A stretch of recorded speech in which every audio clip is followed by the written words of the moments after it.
Think about the people who you know are over there. Your freaking stupid Uncle Louie or whatever. They're dumb. They're not like high-level thinkers. They're not academic people. They're not intellectual people. They're the freaking lowest of our low. That's why I came when the president's office says we have the best military in the world. Presidents, anybody. I was like, no, we don't. The data is in. We don't have a good military. We haven't been able to beat these guys wearing freaking robes and chanclas for 15 years. We haven't been able to beat anyone since World War II. The data's in? Well, that is just not an accurate description of the soldiers in the U.S. military and specifically in the U.S. Army. The U.S. military, for very good reason, is the most highly respected institution in our nation because not only of the education level, but of the character and commitment of those that serve. I have to tell you, and you've been around them, the passion that these people come in the Army with and the skills they bring to the Army. We have doctors, lawyers, combat infantrymen, cyber specialists. 17 presidents are former soldiers, more than any educational, civic or civilian institution have come out of the Army. 450 Olympic athletes, over 100 gold, silver, bronze medals. In fact, next week we will have 9 soldiers in the Winter Olympic Games. So next we'll have soldiers in Korea earning bronze medals for athletic excellence and soldiers in Afghanistan earning bronze stars for valor. General, this is danger. Because you have cited all facts, and you know the quality of people who serve, but you have a bunch of teachers who feel like that and feel free enough to blast you, the men and women who serve. That goes right against what you're trying to do, and that's recruit the best and the brightest for the best country on the planet. Well, I'll just echo General Kelly's comment that the reason I and my family serve, both of my children are soldiers, the reason General Kelly's family has served is so that people have the right to express their feelings, and obviously he's taking full advantage of that liberty that we fight hard and afford it. I would offer to him, as somebody who is also involved in training and education, he understands the mark of an educated person as an open-minded person who wants to learn as much as he can. So I invite him personally, come to my headquarters. I will introduce him to our Army, his Army. I will let him see his soldiers. I'll take him down to the Army Cyber Center of Excellence. I'll take him to Fort Leonard, where we train engineers. I'll take him to Fort Benning so he can meet combat infantrymen, and he can see the quality of people. And then I'll take him to Walter Reed and talk to wounded warriors, and in their own words, let them describe why they put sacrifice above their own personal safety to serve their nation. And then I'll take him with me the next time I have the honor to represent our leadership at Arlington for a funeral, and let him talk to the family members and let them tell him how proud they are of their sons and daughters that serve our nation. Wow, extremely well said. You might have to keep him from General Kelly, if you don't mind, on that tour, because I don't think he'll be as diplomatic, but great, very well said. First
The Army is introducing a new physical fitness test. The current test, the Army Physical Fitness Test, has been the test of record since it was developed and implemented in 1980. It consists of 2 minutes of push-ups, 2 minutes of sit-ups, and a 2-mile run. The new test, the Army Combat Fitness Test, or ACFT, consists of 6 events that are based on tasks a soldier might encounter in training or combat. The ACFT tests all of the major muscle groups and provides an accurate assessment of a soldier's physical readiness for military duties. The events are completed in order and take 50 minutes or less for an individual soldier to complete. The uniform for the ACFT is the Army Physical Fitness uniform. The events are the 3-repetition maximum deadlift, the standing power throw, the hand release push-up, the sprint drag carry, the leg tuck, and the 2-mile run. The 3-repetition maximum deadlift is the first event. The event is a test of lower body muscular strength, coordination, and balance.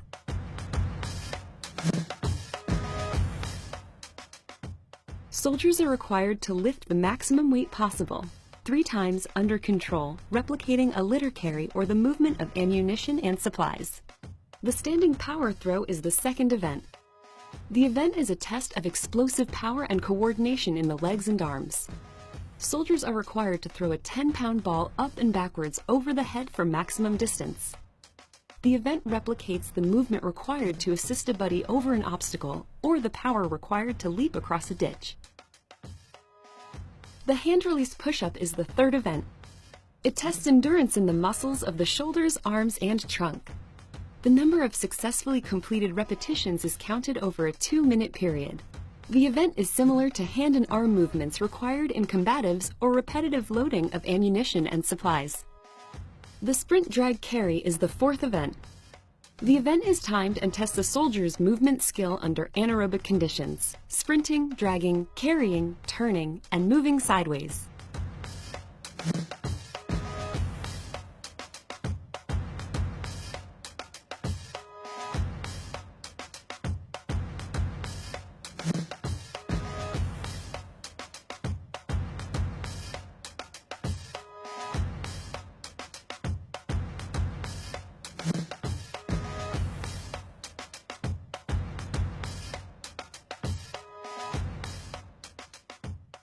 The event replicates moving a casualty to safety, moving supplies, or moving under fire.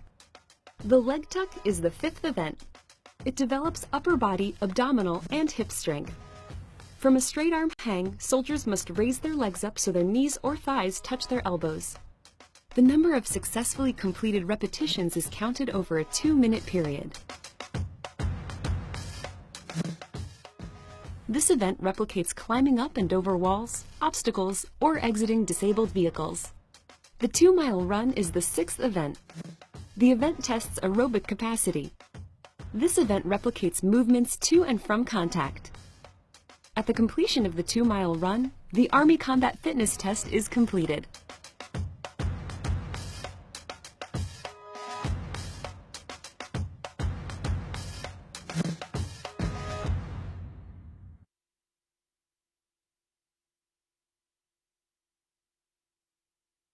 Nation. Get your punk ass out there and work for it, motherfucker. Let's roll.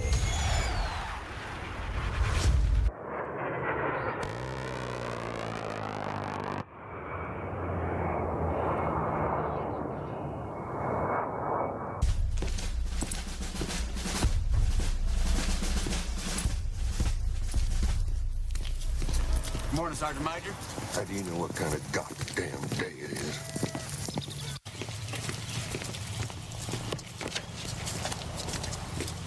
Beautiful morning, Sergeant Major. Are you a fucking weatherman now? You're listening to Sergeant's Time on WTF Nation Radio. Brown chicken, brown cow. Oh, loaded. Would you look at that? Welcome to WTF Nation Radio's edition of Sergeant's Time, 12 July 2018, broadcasting live from the WTF Nation Functional Veterans Center of Excellence. Thank you for joining us on this another momentous Sergeant's Time. What's up, Spanx? God, this is like some serious sergeanting going on right now. Unreal sergeanting. We have that new APFT, or I'm sorry, the ACFT, that's replacing the current Army Physical Fitness Test. We have the winners of the Sullivan Cup Best Tank Crew competition from the 3rd Infantry Division. This is the 2nd division that's come on. So, right, I think 18th Airborne Corps is trying to game on the WTF Nation right now, because right now it's let's see, it's got the 82nd, send our best to Bacino, and then we have the 3rd Infantry Division. Unreal. Now all we need now is the what are the other units in the 18th Airborne Corps? What was it, like 10th Mountain, 101st, right? Isn't that First Cav. Yeah, Sorry. first Hi. Cav is not. Find my mute button. No, first Cav is not 18th Airborne Corps. Don't be confusing that heavy stuff with the airborne guys. They freak out. Start calling you legs and shit. Getting all butthurt. But anyways, yeah. So check this out. Yeah, I'll just go ahead and cut to the chase. Thank you, 3rd Infantry Division, for joining us tonight. I know we have a large audience. We started logging on. Over already 600 personnel attending this formation, so thank you again for showing up. And so the numbers are going to fluctuate back and forth, obviously, with people listening in and out. And of course, the winners coming on at 2100. Probably going to increase it because there's a CG out there that wants to make sure that his men, his best tank crew, are representing the old 3rd ID Scramble TV. But anyways, I'm pumped. Well, first off, in my close to 3 decades of service, I am so glad to see a change of the PT test, I guess you could say. I want you best believe, Benjamin, there's a CSM watching.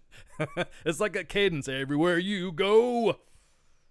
Anyways, hey, what's up, Heath? What's up, guys? What's up, Hooks? What's up, Danielle? What's up, Brian? What's up, Ethan? Oh, man, this is a large... I'm not going to be able to get some shout-outs to about... Hey, what's up, Veterans Report? Giving a 600 shout-out. Joe, Ellis, Holly, Michelle. Oh, dude, I can't do a roll. I can't do roll. I can't. Head count right now is going to be too much to say. But anyways, it's just a tip, Devin. I'm really excited about this because this is changing the way the Army looks at, and don't get me wrong, I mean, we at the WTF Nation, we like to push the limits on what we can and can't do online and social media.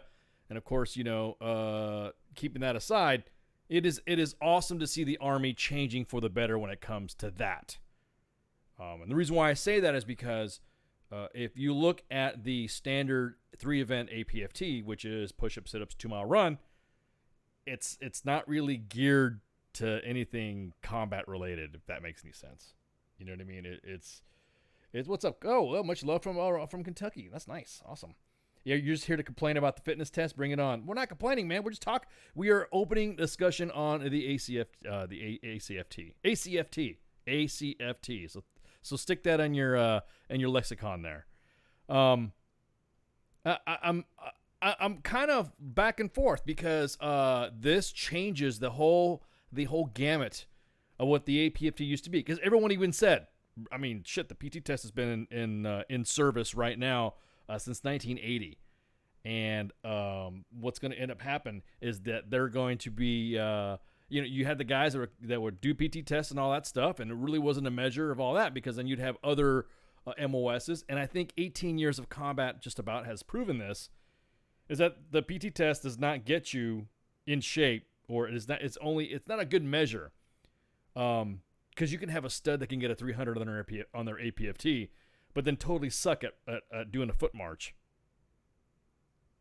Definitely suck at conducting combat drills with, I don't know, artillery pieces, moving ammos, carrying litters, stuff like that. Combat stuff, right? Is that what we're in the Army for, right? That's like the Army, right, thing. Yeah. Right, something about fighting and winning our nation's wars. Yeah, we're talking about killing, right, and stacking bodies and all that. Hey, thanks, Michael.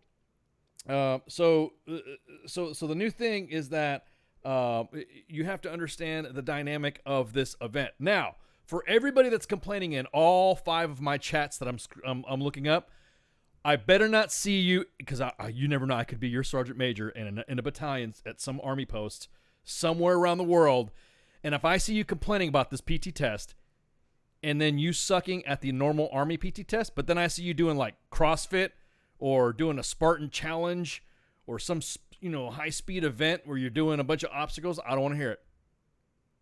I don't want to hear it. I mean, it's not, the way I see it is these are events that are related to, and this is just because we're talking about the office today, just going back and forth, and some of the tasks that we have to conduct anyways are pertinent in what they call human performance training or whatever. You see all these guys wearing CrossFit fucking t-shirts on social media. All the vet groups, they're all like busting out, rippling arms, muscles, and you see them throwing medicine balls and running kettlebells like, "Ooh, yeah, I'm a vet, yeah," right? Name your t-shirt company, and they're throwing it all out, right? They're all wearing that crap. The ACFT should include someone on how to make coffee. Yeah, you ain't lying, dude. Oh, I had some coffee at a meeting today, and I'm thinking, oh, it sucks. What kind of coffee is this? Who made this coffee? So for all you naysayers out there, hopefully you are out. Hopefully you are out, because this is changing. I have a feeling that my broke ass will probably end up doing something and hurt myself, and my old ass will probably get, but I'll just say, yeah, screw this. I can't do it anymore. I'm done. I'll drop paperwork and see you, or something like that. I don't know. I'm curious to see how these kind of events will work out. Oh, we got a phone call. That's what I'm talking about.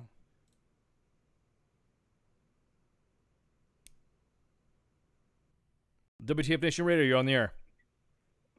Hey, how you doing, man? Hey, what's up? All right, so hey, this is coming from an infantry sergeant. Okay. I'm stationed up in Fort Lewis. All right, so let me explain to you why I feel like the new ACFT is not that big of a deal. All right. So I'm also a former Marine. I was in the Marines before too. And the Marines, they have also the CFT, which is the Combat Fitness Test. Correct. Which you do alongside your APFT, correct, or whatever you want to call it. Yep. So the thing is, it plays into, I know their focus is on helping, like, so let's say, for instance, you have some combat MOSs. I feel like more the ACFT is more towards the combat MOSs, but it still doesn't give out the full potential. Because there's lots of dudes that I know that are, like you said, PT studs. They're, hitting 300s. And then when it's time to actually go out and, run around on the battlefield, they suck, they're like not the person that, they suck. They suck, dude. I know. They can't ruck. They can't carry fuel cans or water cans, or can't carry their buddies doing fucking fireman carries. Yeah, you're right. I agree, man. Totally. Exactly. So why not incorporate what actually happens on the battlefield? The throwing the medicine ball in the back, and then the drag and stuff like that.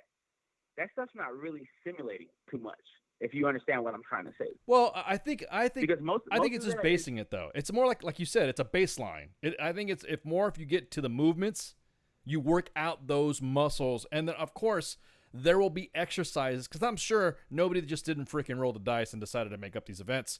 I'm sure there is going to be a training regimen and a new change to the FM for PT that's gonna change the exercises. You know what I mean? To train up to that. They're just not gonna throw you to the wolves. If that makes sense. Exactly. But let's focus on big army pictures. Let's focus on the people that are not combat MOSs. Okay. That is gonna put a lot of people in jeopardy as far as, hey, this dude failed the ACFT. Let's start he has to pass the second one within 90 days or he's out. There's a lot of MOSs where, like, literally, like, I've gone to our PT, to do PT at our stadium, because, like I said, I was stationed at Fort Lewis. Yeah. And, like, I've heard lieutenants tell their guys, hey, all right, guys, it's not going to be too hard today, but I'm sorry, we're going to do a 1 mile run. And I'm, like, looking at them like, 1 mile, like, you guys about to do a 1 mile run and you had to apologize for that, you know what I'm saying? You know what I'm saying? No, I hear you. Like, I hear you. So you're saying you said you're a sergeant, right? You're a buck sergeant now. So you're a team leader, right? Exactly. Now, so you being a team leader, are you Alpha or Bravo team leader? I'm Alpha, Bravo. I play both. You play both, so that being Fort Lewis is a very, like, we get dudes, they pile us up. NTC comes after NTC's done, our dudes leave. It's like weird. Like, we're half the time I'm playing team leader, and then 1 year I'm playing squad leader. I've been stationed in Fort Lewis since 2013. So oh crap, wow. Fluctuate. Yeah, so then that being Bravo team leader though, you have to have the troops to endure those additional tasks that a Bravo team leader has to be in charge of.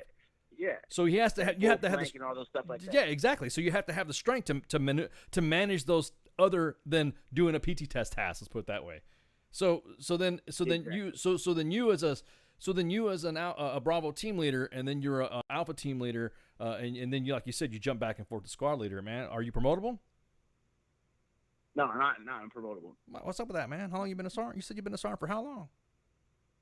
I've only been a sergeant for a year. You've been a sergeant for a year, and they haven't sent you to the board yet. You're jumping back and forth. What's up with that? No, but you got to remember, I've been a sergeant in 2 different branches.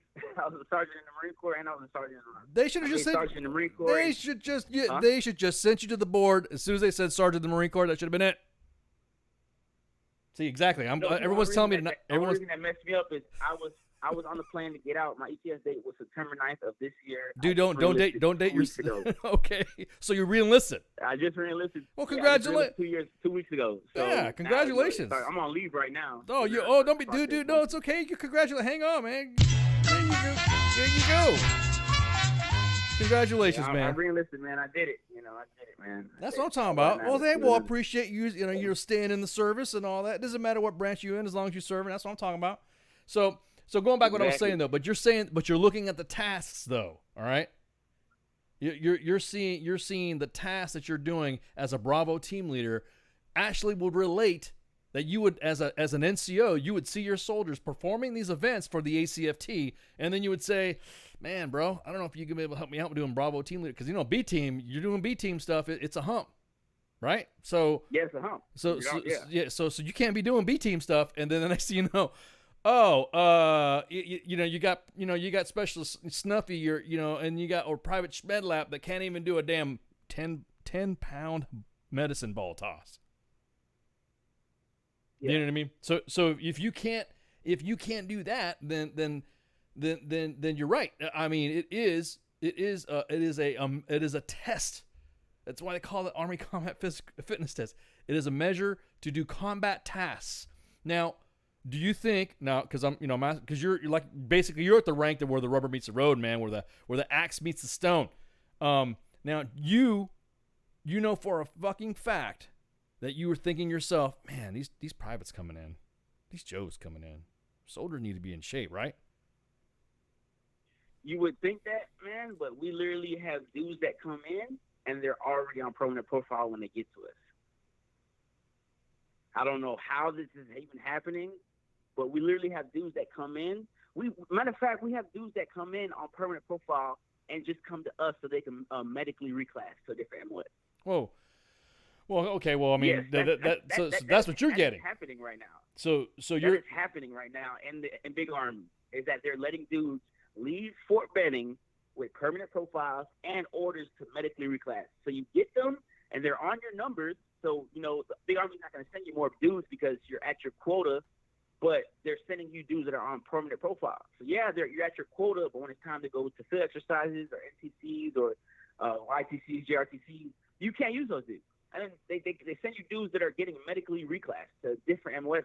So it's like, I don't know how they're, like, what's their, like, how is that even flowing down through the pipeline? But it happens. It's crazy. It's happening. Well, I mean, I'm shocked because once you send a soldier off and once they're in non-deployable status, they're supposed to be undergoing the med board system. They're not supposed to PCS. Well, you know what I'm saying? Big Army's not doing that, man.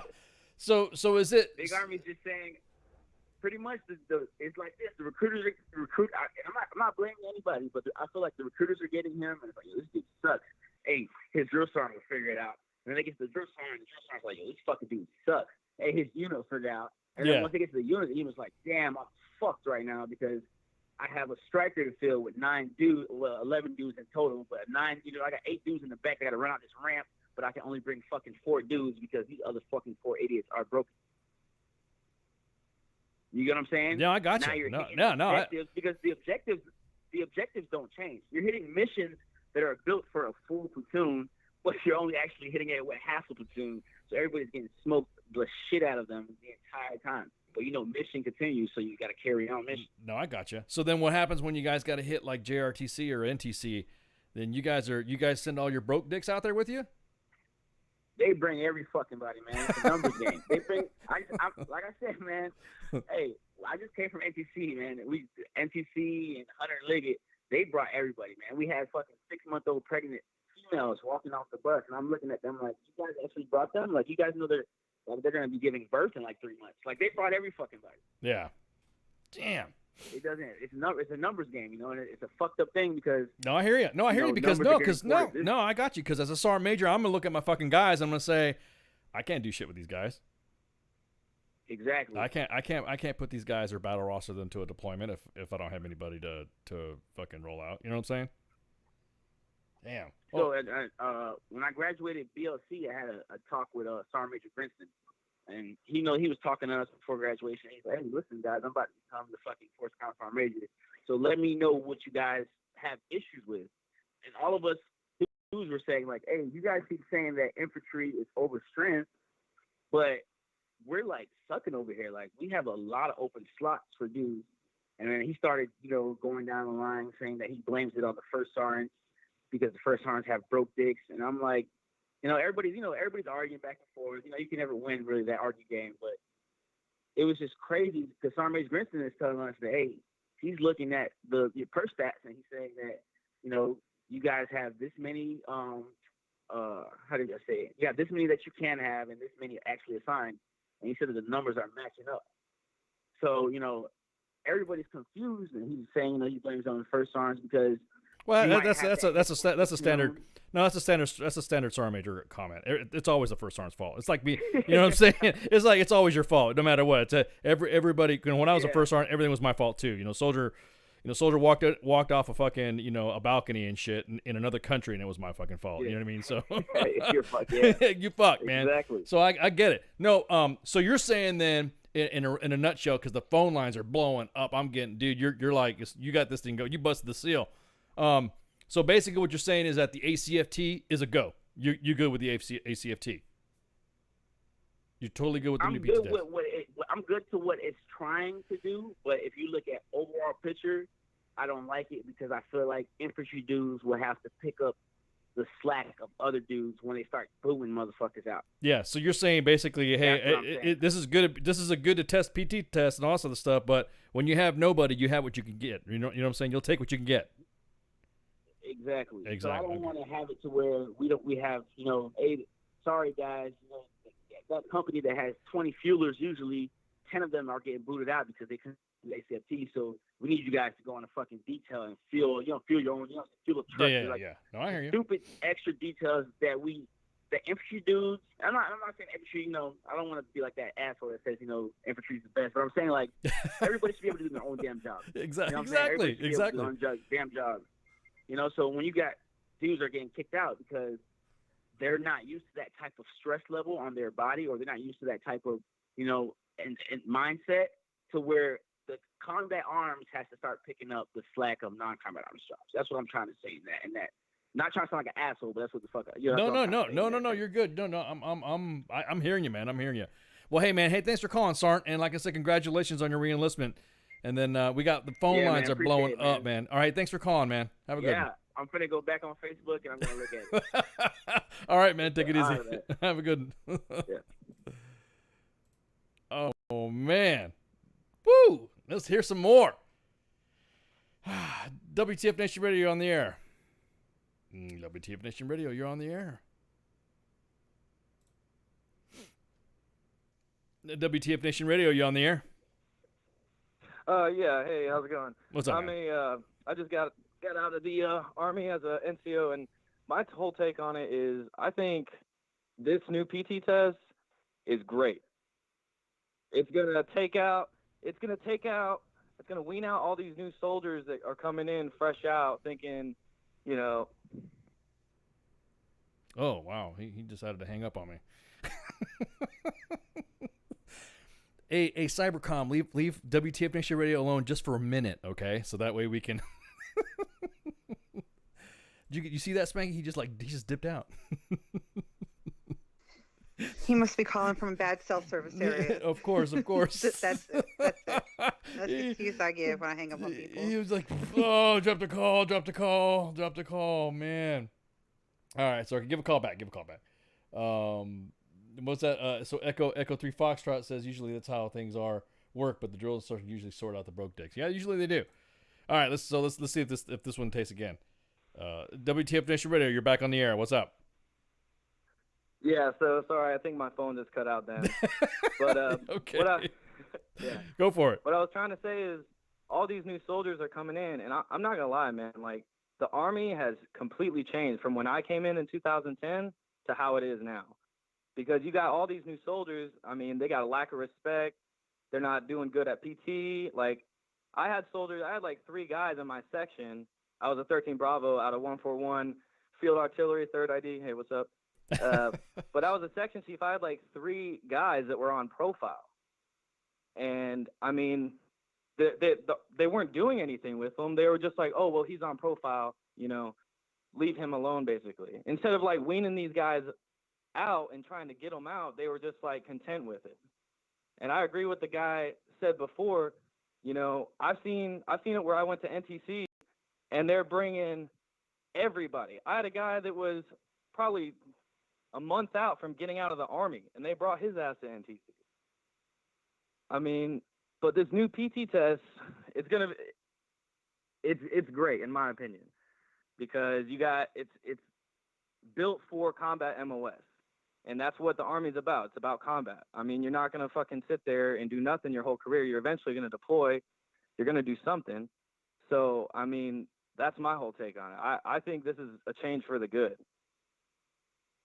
I think so too. I mean, and it's just me as a senior enlisted guy. I mean, and seeing like you said, seeing the product coming in of guys already being on profile. Hell, if I ever come on profile, I'll get out. I mean, if I can't make, isn't that the whole idea? You're doing this shit. I mean, think about the events. I mean, 6 events. So you think those 6 events are good, are good to go? Yeah, I think they're great because it's going to test the soldiers physically and mentally.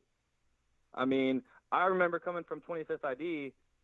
Back in 2015, I had a First Sergeant McGuffey. He came from 2nd Ranger Battalion. Oh, I know him. Yeah, I know him. Yeah, he was the man. I mean, like we did like CrossFit PT, we did like legit PT, and it was all team building at the same time. So everybody was motivating everybody. Like it was really good PT, and we busted our ass. And you know what? We all passed. Like you had the stragglers, like onesies and twosies, but I mean, we did some serious PT, and this is serious PT. This new PT test is coming out. It's not, it's not like, okay, yeah, do some push-ups, do some sit-ups, and then run 2 miles. I mean, fucking anybody can do that shit. But this is actually testing your combat readiness. So, do you think that? What was your rank when you got it? You said you were a section chief. So, what were you, a staff sergeant or something like that? No, I was a sergeant. I was getting looked at for 6, but I decided to get out. So. Oh, that's okay. Well, I appreciate your service. So the thing is that when Sergeant Major McGuffey was doing that with you, did it seem like he gave you a different realm of PT? Like, holy crap, did it work you out? Let's put it that way. Yeah, like I'd go home and I'd be like, fuck, that was a fucking workout. But at the same time, when I was doing it, I wasn't sitting there. I wasn't thinking, oh man, this fucking sucks, because it was something different. It wasn't the same, Monday, Wednesday, Friday, we go for a run. Then Tuesday and Thursday, you do muscle strength endurance. Yeah, exactly. It wasn't the same shit. Yeah, exactly. He switched it up, and that helped guys like, oh, okay, we're doing something different. It kind of gave them a little bit more motivation to get involved. Yeah. I mean, we had, it's in the end, when it comes to stuff like that, I mean, it's all about morale and the soldiers, because I mean, if nobody's pumped up to do fucking PT, no one's gonna give a shit, and nobody's gonna fucking do it. Now, do you know that? So you're saying that with the guys that you've been trained with, that if you had gotten a collection of your company, do you think that had been able to at least do the baseline ACFT? Just those events. The unit that I was in, the last unit I was in, my section, when I got out, we could have passed. Now, I had a few guys before that, like my section before that, before I came to section chief, when I was just a gunner. No. I mean, it really just depends on your crew that you got, and how motivated everybody is to fucking do everything. Yeah. I mean, if you got a new guy coming in and he's already on fucking profile, and there's no motivation to fucking get off profile to do shit. Yeah, exactly. I mean, now it's just like, oh, I'm on profile, and then they walk away. Chill out. Yeah, they walk away. Yeah, exactly. Yeah, exactly. And that's not what we should be doing. Exactly. As leaders, we should be motivating these guys to be like, hey, you need this is where you're fucked up. You need to fix it. Let's go. I'll do it with you. I mean, I don't know. The Army changed a lot in the 8 years that I was in. So, I mean, this I think would be a nice refresher. So you're gonna come back in? Is that what you're saying? I'm not gonna lie, man. I've only been out since March, and this shit already sucks. Well, hey, we'll keep listening to WTF Nation Radio because we always got veteran assistance and stuff like that. We have resources that we could point you to, man. All right. All right, man. Appreciate it. Yeah. Hey, thanks. Have a good one. All right. WTF Nation Radio, you're on the air. How's it going, Sergeant? So first class Flanagan, how you doing? Hey, what's going on? Nothing much, man. I'm looking at y'all's comments. I appreciate what y'all are doing, and this is good stuff. Well, I mean, thank you for calling. This is good stuff. Absolutely. All right, so what do you think? So what do you think about the ACFT? I like it. I do. I like the test. I like what it represents. I know they got some tweaking to do. I'm kind of curious about how they're going to do the age, and kind of looking at male and female. This is a gender neutral PT test. I know it is, but they still, as I last saw and last I looked at the last reg that came out and the last note that came out, they still have some tweaking to do on the test. Well, itself, so yeah, exactly. This whole thing is what people don't understand is that this is totally a freaking a fielding. These are field tests. It's going to begin this year, and so so it's going to take by October 2020. Then everybody will require to take the test. So part of the fielding will be grabbing the stats and all that stuff to see what is necessary, what not. Because they gotta first off, now that the test is announced, the deal. Doctrine's got to go through TRADOC to change all the events and training up to the events. You know what I mean? Exactly. Yeah, but then you look at the grading of each event, because if you look at the shuttle sprint, I noticed that they have a crab walk in there. So is that going to be a timed event, or is that just going to be a test or pass event is what I'm kind of looking at as well. I saw I started looking at it. They had the shuttle going down, the shuttle coming back, the weight, but there's also the side crab walk as well into that event. So I'm kind of curious. And plus, you look at 11 Bravos and, me being a paratrooper at the age of 40, by the way. Oh, what is being a paratrooper? Leg tucks ain't gonna be so easy for me, man. Oh, that's right. You'd be busting your spine, man. Exactly. I would be killing myself out there, keeping up with these guys. But I'm looking forward to it. I'll tell you that. I'm looking forward to it. Now, do you think? Now, I'm really.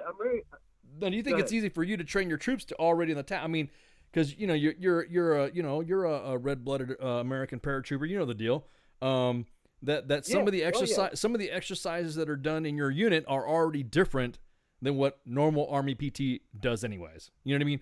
There are some units. We're already doing this. Yeah. So there's already some units. It will be no change, maybe a little bit of a different type of PT. However, units like I don't know, the Cyber Center of Excellence, Fort Gordon, they don't do this type of stuff unless they're doing like a CrossFit event or a Spartan race or some shit. Right. When I was in Alaska, we did upper body round robin, so we prepared for that. But my question is, and I'm sure there's all comments going out, but so how do you think PRT and to all the listeners and everybody out there is what I'm going to ask, my sergeant major and my first sergeant, everybody, is how is PRT going to prepare our soldiers for this test? Because that's what we're going towards PRT as an initial base training. Well, that's what I'm saying. morning. That's what I'm saying.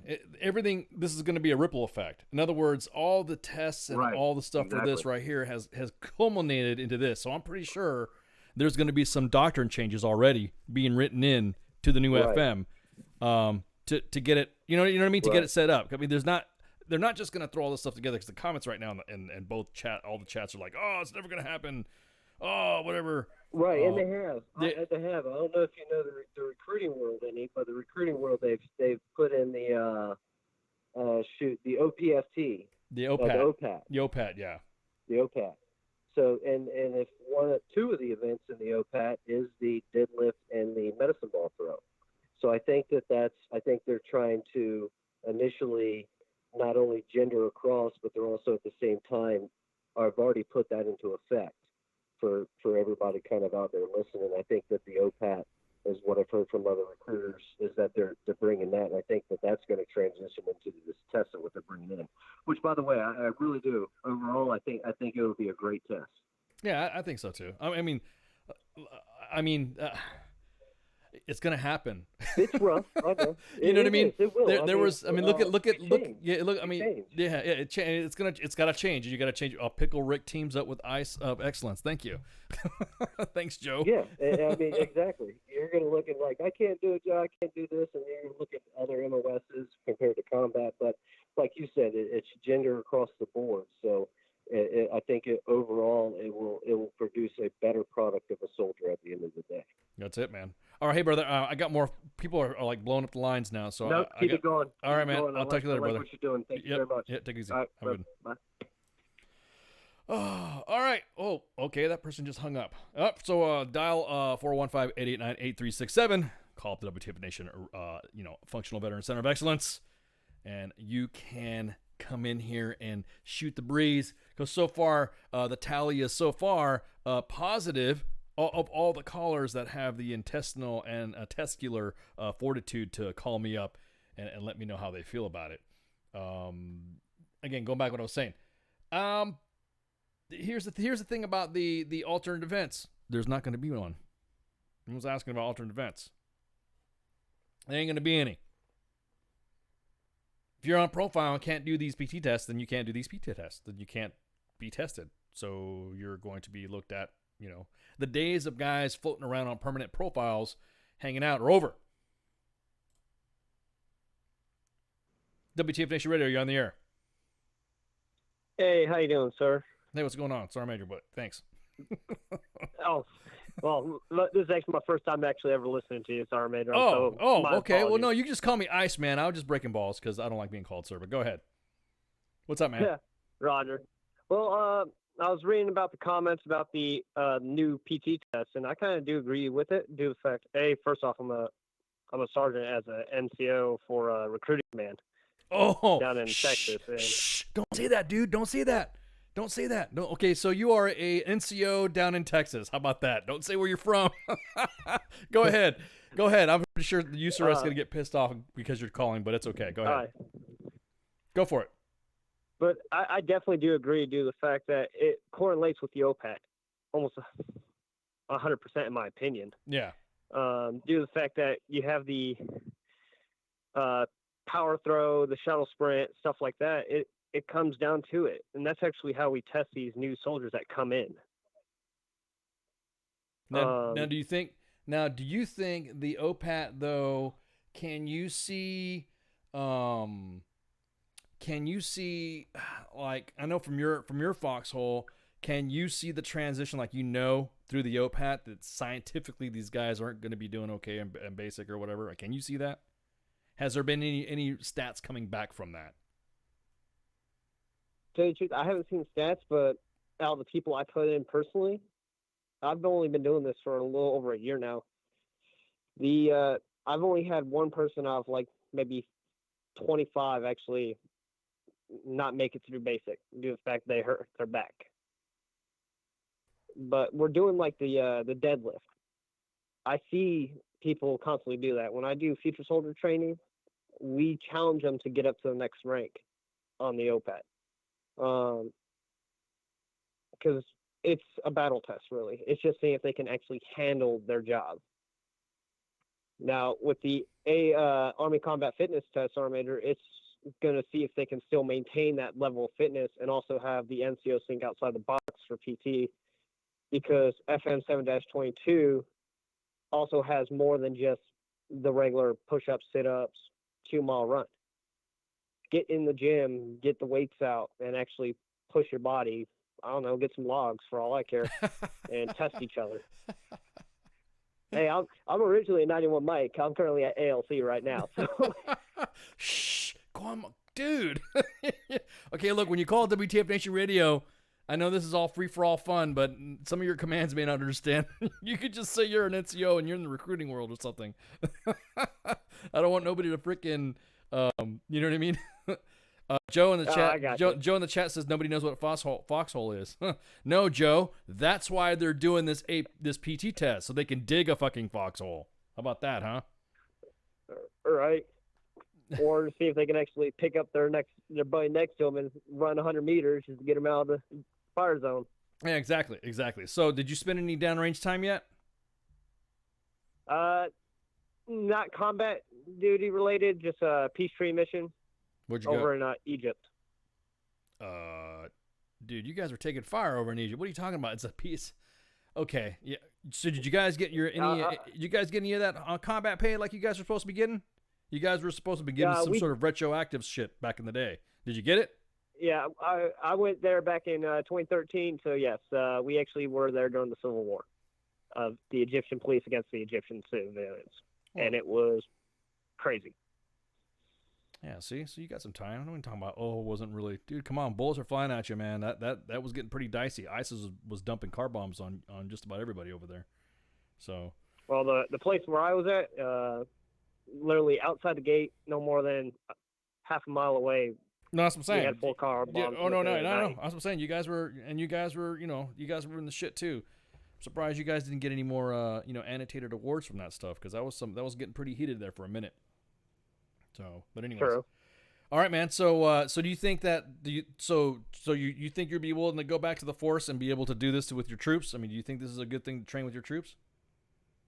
I definitely would, due to the fact that it's going to push them to the limit and help them think outside the box. So when they become NCOs, they're going to train and be the best they can, and then train the future generation to get stuff done. Oh, that's definitely, yeah, exactly. Because I'll be honest with you, I'm so tired of everybody complaining how soldiers need to be in shape with the current PT test, but then all of a sudden there's a PT test that actually, I think you got, you know what I mean? This will see if you're in shape. Well, I've actually tried it due to the fact that I had the little 10-page manual that the manual. You had to demonstrate it to do it, to show them, right? Exactly. Yeah. So. Well, I do both the OPAT, I do the APFT, and I've also done the Army Combat Fitness Test without any like graders or anything. Just me and a couple of buddies, we read it, set the course, and just did full throttle on it. And it's literally, it feels like you're having a heart attack at the end, but if you can complete it, you're gonna pass it. Yeah, exactly. All right, man. Well, the phone lines are still blowing, so I'm probably gonna take one more call before we get our guests on. So hey, thanks again for calling, brother. No problem, sir. Right, take it easy, man. Have a good day. Bye. Yep.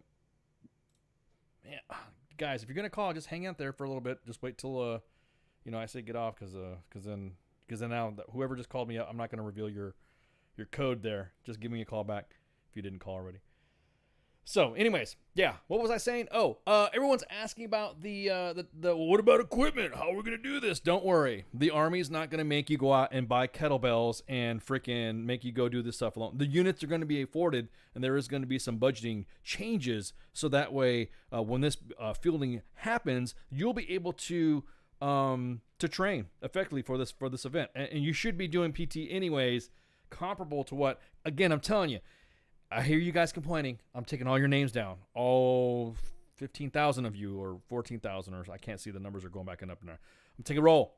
I'm taking all your names. And if I see you like on a Spartan race, I'm going to be like, oh yeah, he was in the Facebook live chat complaining about, this thing sucks and it'll never happen. It is going to happen.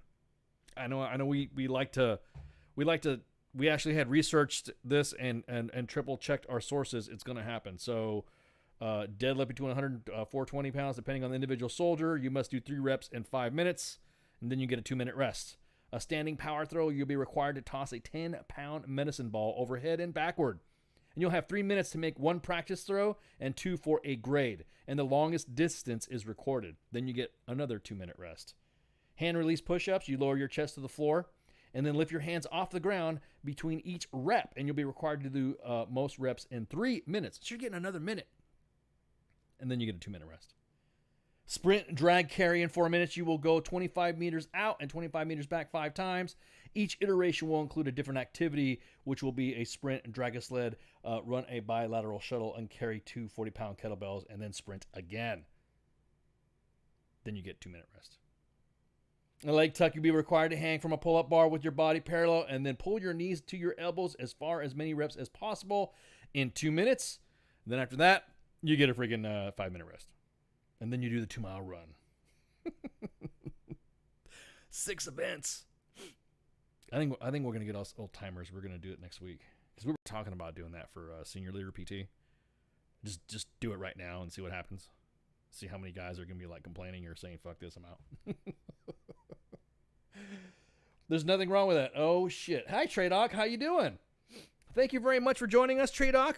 I knew after we released the bell, and we were talking about such a heated event. Thank you so much for attending Sergeant's Time. I'm sorry I don't have my task condition and standards up. And me and Spanky are the NCOIC, so sorry. This is so funny. We have hey, Spanky, we have Tradoc inspecting us. I know, I just saw that. You just saw. Thank you, Tradoc, for joining. I'll get the butcher board out and get those. Quick. Get those up for you. Get those task conditions. What task number was that? There are 11 battle drills and 37 warrior tasks.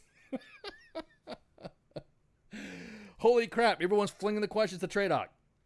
So if, feel free to shoot the shit in the chat right now. We got 4 minutes out before our guests come on, the winners of the Sullivan Cup Best Tank Crew from the 3rd Infantry Division. And then we'll be going back and forth shooting the shit with them. And then we'll go back to talking about the ACFT. Shoot the shit with Tradoc. Thank you, Tradoc, for joining us. This is awesome. It seems we have another first. Now we have Tradoc, 3rd Infantry Division, and the 82nd. We have a command now with us. That's awesome. So we're going to go ahead and take a break, and then we'll be right back. Shots.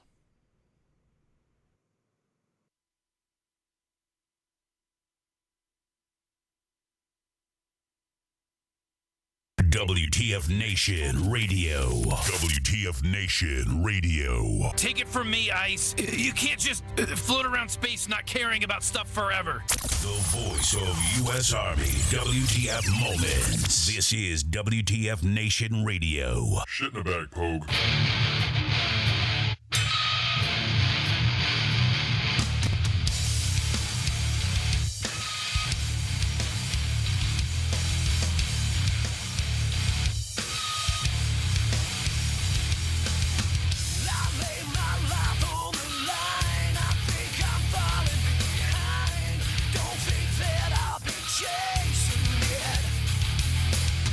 You say I walk on the truth, but I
I am here determined to stop this future atrocity. This station is now the ultimate power in the universe. I suggest we use it. The voice of U.S. Army, WTF Moments. This is WTF Nation Radio.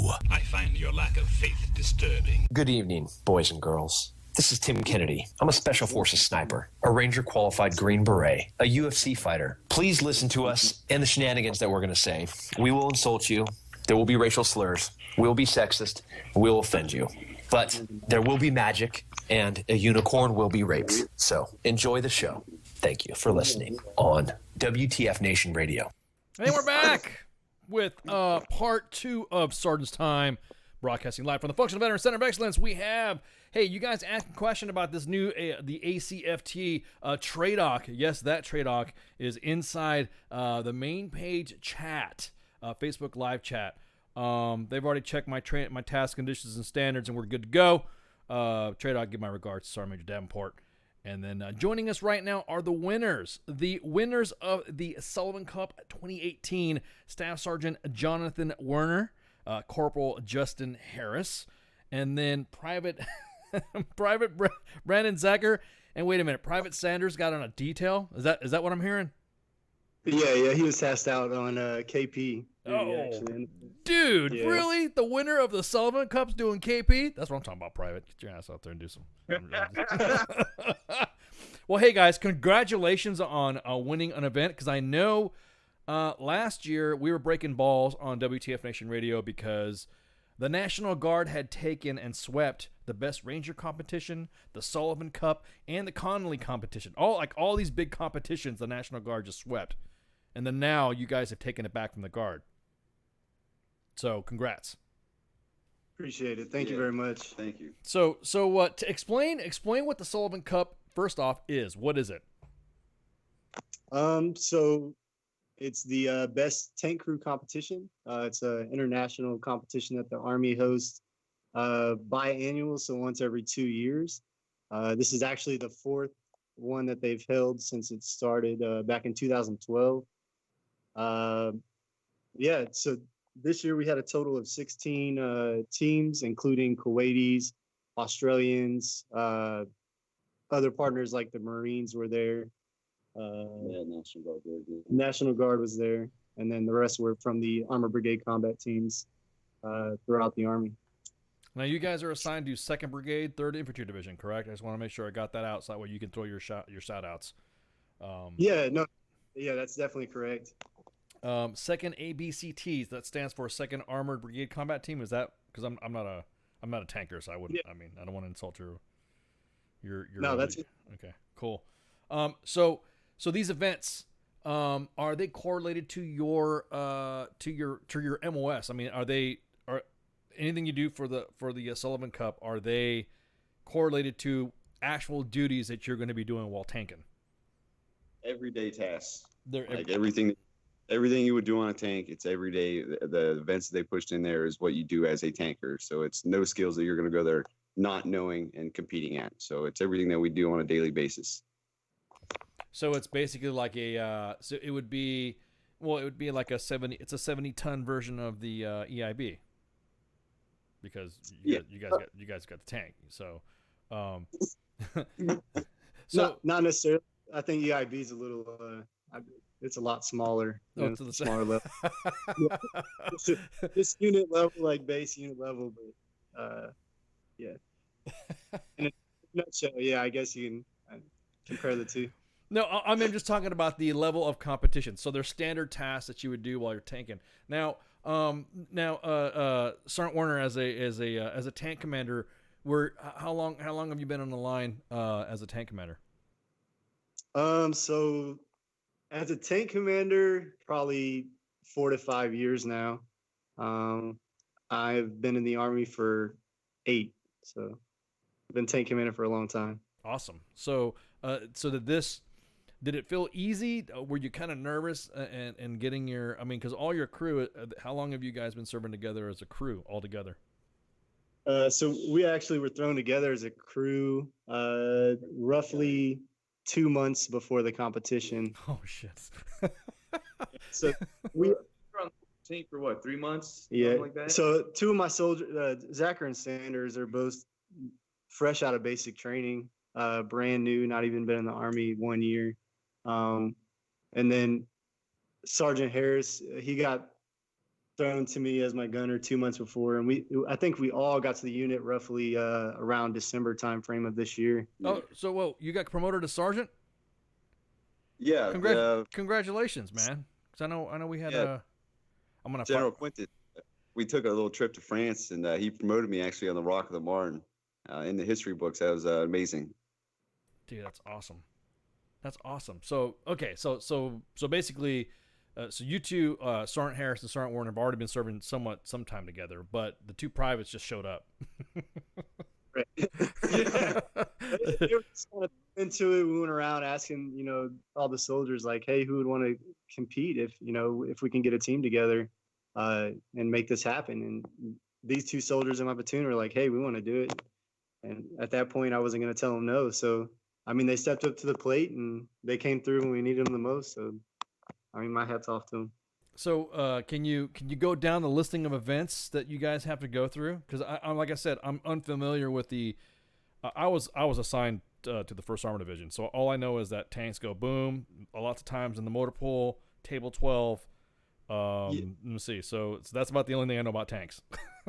Okay, so we'll start from the beginning. So the competition was actually only a week. However, the competitors had to show up, I think, a little over a week early, and that was due to last year's competition. The AER that they did was they wanted the competitors to show up early to be able to PMCS their tanks, draw the equipment, do armament accuracy checks for the gun, pretty much everything that you would do as a tanker, just to make sure, like, up to the actual competition and shooting, the tank is going to perform the way that you want it to perform.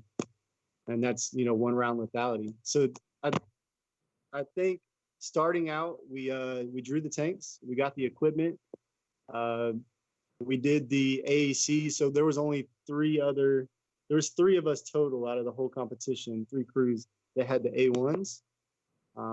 Everyone else had the A2s. So there's a little more that goes into that. So you're saying that you had A1s, but everyone else had A2s? Is that what you're saying? Yeah. So we actually had an older version, like more obsolete. It was updated. It was definitely the twos had the better advantage, but the twos had the better advantage. But for the past 2 Sullivan Cups, the A1 won it. So it's like, well, which tank's better? Yeah, exactly. I think the 2 it's what we got. It was the one. So basically the 2 didn't really present any. It wouldn't have mattered. You guys would still have done good on either a 1 or a 2. But yeah. So in my opinion on that topic, I don't necessarily say that you can classify it to be a better tank. I think they all do the same thing. It's the way that you employ, the vehicle, and then I think it's really the crew that is the basis of the tank. So I mean, if you put us on an A2, you're going to have the same results as if you had an A1. It's the cohesion in the crew that really, makes the things happen. And a lot of other countries or vehicles, they forget about that because they use auto loaders and they want to get rid of personnel because this day and age with technology and systems, even McDonald's, they don't want somebody to take your order because it's right? So, well, I mean, you're not really launching McNuggets at the Targets, though. You know what I'm saying? Yeah. But now, do you honestly believe though that moving from an automated, because I think doesn't the Striker have autoloader on it too, or something like that? They do. They do. I would much rather have a loader. I would rather have another person on that tank. Yeah. One, it's our camaraderie. We all make laughs and jokes, inside a tank. Some turret talk. But 2, there's a lot of maintenance that goes into these tanks. Oh, so you need the extra body for just helping you work on. Oh, I know about the maintenance, man. I was, like I said, I had a C2V that I was responsible for, and that son of a bitch, that was I know exactly what you mean by, and that was just a C2 vehicle, not a freaking tank. So I can imagine. Yeah. Did you guys? Now, you guys had, you said just like a minimal amount of time to prep. I mean, I don't want you guys to have to answer a question that'll get you in trouble. So you just said, screw it, let's just do it, and let's see what happens. Is that pretty much? Through OpDet drawing the tanks. So we were training on the A1s for at least 2 months prior to the competition, and we went through a full table 6, and right before the competition we were at table 6, and then right before that we did the prep to the competition, a brigade competition. So we were prepped fully on it. I mean, I pulled more triggers probably than anybody on this post in the past 6 months. So we were definitely prepared for the competition. I think on a timeline basis, so everybody else was notified, 6 months out, possibly a year out of like, hey, these are the competitors that are gonna, compete in the Sullivan Cup for 2018, and for our crew to be thrown together, 2 months prior, do the net training on a new vehicle that these soldiers have never touched, and then go through and compete and win the brigade competition. Do I think that, our mindset was that, hey, we're going to win this when we go to the Sullivan Cup? No, not at all. Just because of, the last minute of, hey, we're going. That's hype. That's what it was. Yeah. I mean, it's an international competition. I'm like, it's the best of the best. Do we really stand a chance?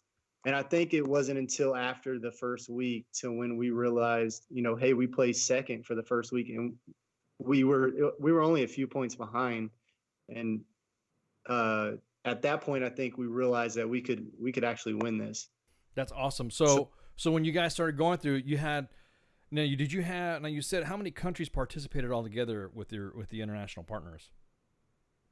So this year it was just 2 other countries. Australia. It was Australia and Kuwaitis, and then I guess you can count the Marines as like another National Guard. National Guard. You go to the Marines. Yeah. Oh, you guys are such fucking taggers. So did the Did the Kuwaitis? I mean, I know because we're supposed to be propping up, partnership and all this other shit. But were you? Was it? Did they hold their game? The Aussies and and the Kuwaitis, were they keeping up at least? Were they at least? In other words, were they at least? You could say, oh my God, these guys, they actually might give us some competition, or they were just like, okay, they're good tankers, but we got this. Yeah. Yeah, so the Kuwaitis, we didn't really get a whole lot of FaceTime with the Kuwaitis. No, but they placed first in the written exam. They did place first in the written exam.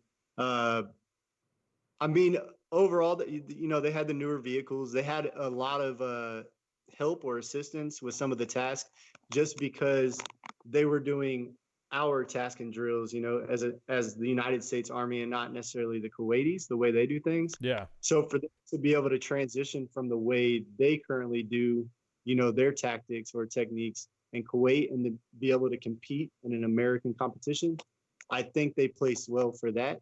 The Australians, on the other hand, they did very well. I think they placed like 5th or 6th, and we were actually really close to the Australian team. So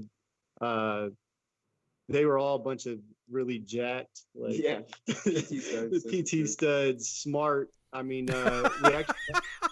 Wait a minute.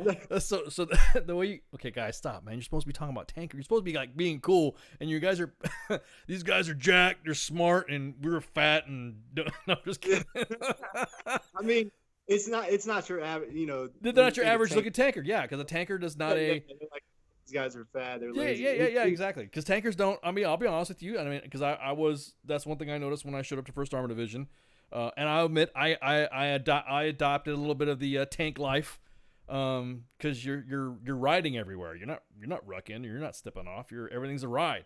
So yeah. So yeah. You're robust. How about that? You're robust to hang the vibrations of track vehicle of movement. How about that? I'm not saying we're fat, but you know what I'm saying. But what's funny though is that usually that's not what you see, or that's not what you expect out of a tank crew. You know what I mean? You don't that they take it. Do the tankers in foreign countries see their tank crews as more of elite than their average soldiers? Because that's what it sounds like. No. So I wouldn't say that at all. Maybe that was the perception, previously, like the older day and age of the Army. Tankers may have been out of shape or fat, but especially nowadays. And I mean, you hit on it before with the new Army combat physical or the fitness test, but I mean, the way the Army is shaping, this new soldier of 2020 and physical fitness as a whole, I think really soldiers or tankers nowadays, some of the best PT studs. I know my platoon alone in 2nd Brigade, I think we have one of the highest platoon averages out of the entire brigade. Now, you guys did you guys have to do the PT test or something like that as well? I mean, you said there was a written exam. So starting off with day one, what happened on day one? And walk me through the days all the way to the end. All right, so you guys got trashed or something? Is that what you said? Oh, so the barracks was first day. It was draw barracks. Not the best accommodations. I guess at the last minute, we were supposed to stay in Abrams Hall, but then they put us in the Army Reconnaissance Course, ARC school barracks. And these are like, basic training style, forward to a bay, not the greatest for competitors. So it's not a bay, it's a box. Yeah. It's like four beds and a couple lockers, and you're all staring at each other. No, okay, well, yeah, all right, well, yeah, okay, I can see that. That's okay living, I guess, because you're gonna be training. So then what? Went through. We drew the tanks. Had an in-processing brief on the schedule. We did armament accuracy checks. We did bore sighting. We actually went to the master gunner school over there, and they gave us a whole class on all of that stuff. So that was pretty cool. And then we went into zeroing our M4s and shooting our 9mm. Yep. We did. The first round was also a table. We did SGT'S. So that was the tank simulator. We had a competition on that. We actually took first on that one too. And then. So that was the first day, or that was just day one or day two, or what? Come on, you're confusing me. Oh, sorry about that. So day one's drawing the tanks. Day two was I think day three was AACs. Day two would have been making sign for M4s. Yeah, so day two was M4 9mm. Day three was AACs. Now what are those? Because remember now your audience is non-tanking. To include your humble host here. What was that? Their ACs? What was that? You had ACs? What is ACs? What is that? AACs, so armament accuracy checks. It's pretty much checking the making sure the ballistic solution's correct, so that way your sights and your gun line up when you get a laze to a target. The gun knows the elevation and distance and everything like that. Damn. Okay, that's what you. Damn, I didn't know tankers had to do that. Okay, continue. Go ahead. Yeah. So after that day, we went on to GST, gunnery skill testing, which that consists of 50 cal, 240. You got to clear in sequence, disassemble, reassemble, headspace and timing. Like everything's timed. We did vehicle ID, so it's 25 in daylight, and then 25 enemy vehicles in thermals, and you're only allowed to miss 10, and you can't miss any friendly vehicles. So that's coalition partners and everything. Yeah, exactly. Then you do bore sighting. So the standard's 24 minutes for bore sighting, and what bore sighting is doing is you're aligning your sight to the gun, more or less. Yes, you're aligning your Daha or your sight to the actual gun. Your what? So, your Daha? What was that? Say that again. Come on. Oh, I love the nomenclature game. What is that? We call it the doghouse because it looks like a doghouse on top of the top of the turret. Yeah. So you're looking through there, and you're making sure your pitch from that to the center of your gun tube is aligned to your target at a certain range. And that is helps with your ballistic solution and all that stuff. So gun drooping. So John on the Facebook live chat on the main page said that I guess the foreign guys have any issues in the simulator. Did they have any issues at all? So they did have to train the Kuwaitis and the Australians on the simulators because they'd never used them before. And same for Well, what they did before we did the AGTS like test, or more or less the whatever you want to call it, the challenge. they Whatever. did a familiarization. They did a day. familiarization with everybody, so everybody was able to go through there, run like a 25-minute or a 30-minute scenario of you going and engaging targets in this simulator. And once you went through your simulation, you got to go out, receive an AR, your critiques, and talk about what you did. And then from there, you went on and did your Table 6 qualification in AGTS. Oh, okay. Does that answer his question? Yeah. I mean, that gets me. Yeah, that gets me. So, okay, so then it gets to that. Now these are just before you even start firing a tank. Then these events leading up to Correct. going on to the This gun. is everything that the Army requires you to do as a tank crew, to fire real rounds downrange. So it's something that we're not new, it's not new to us. We do it every gunnery. So I mean, you should be proficient.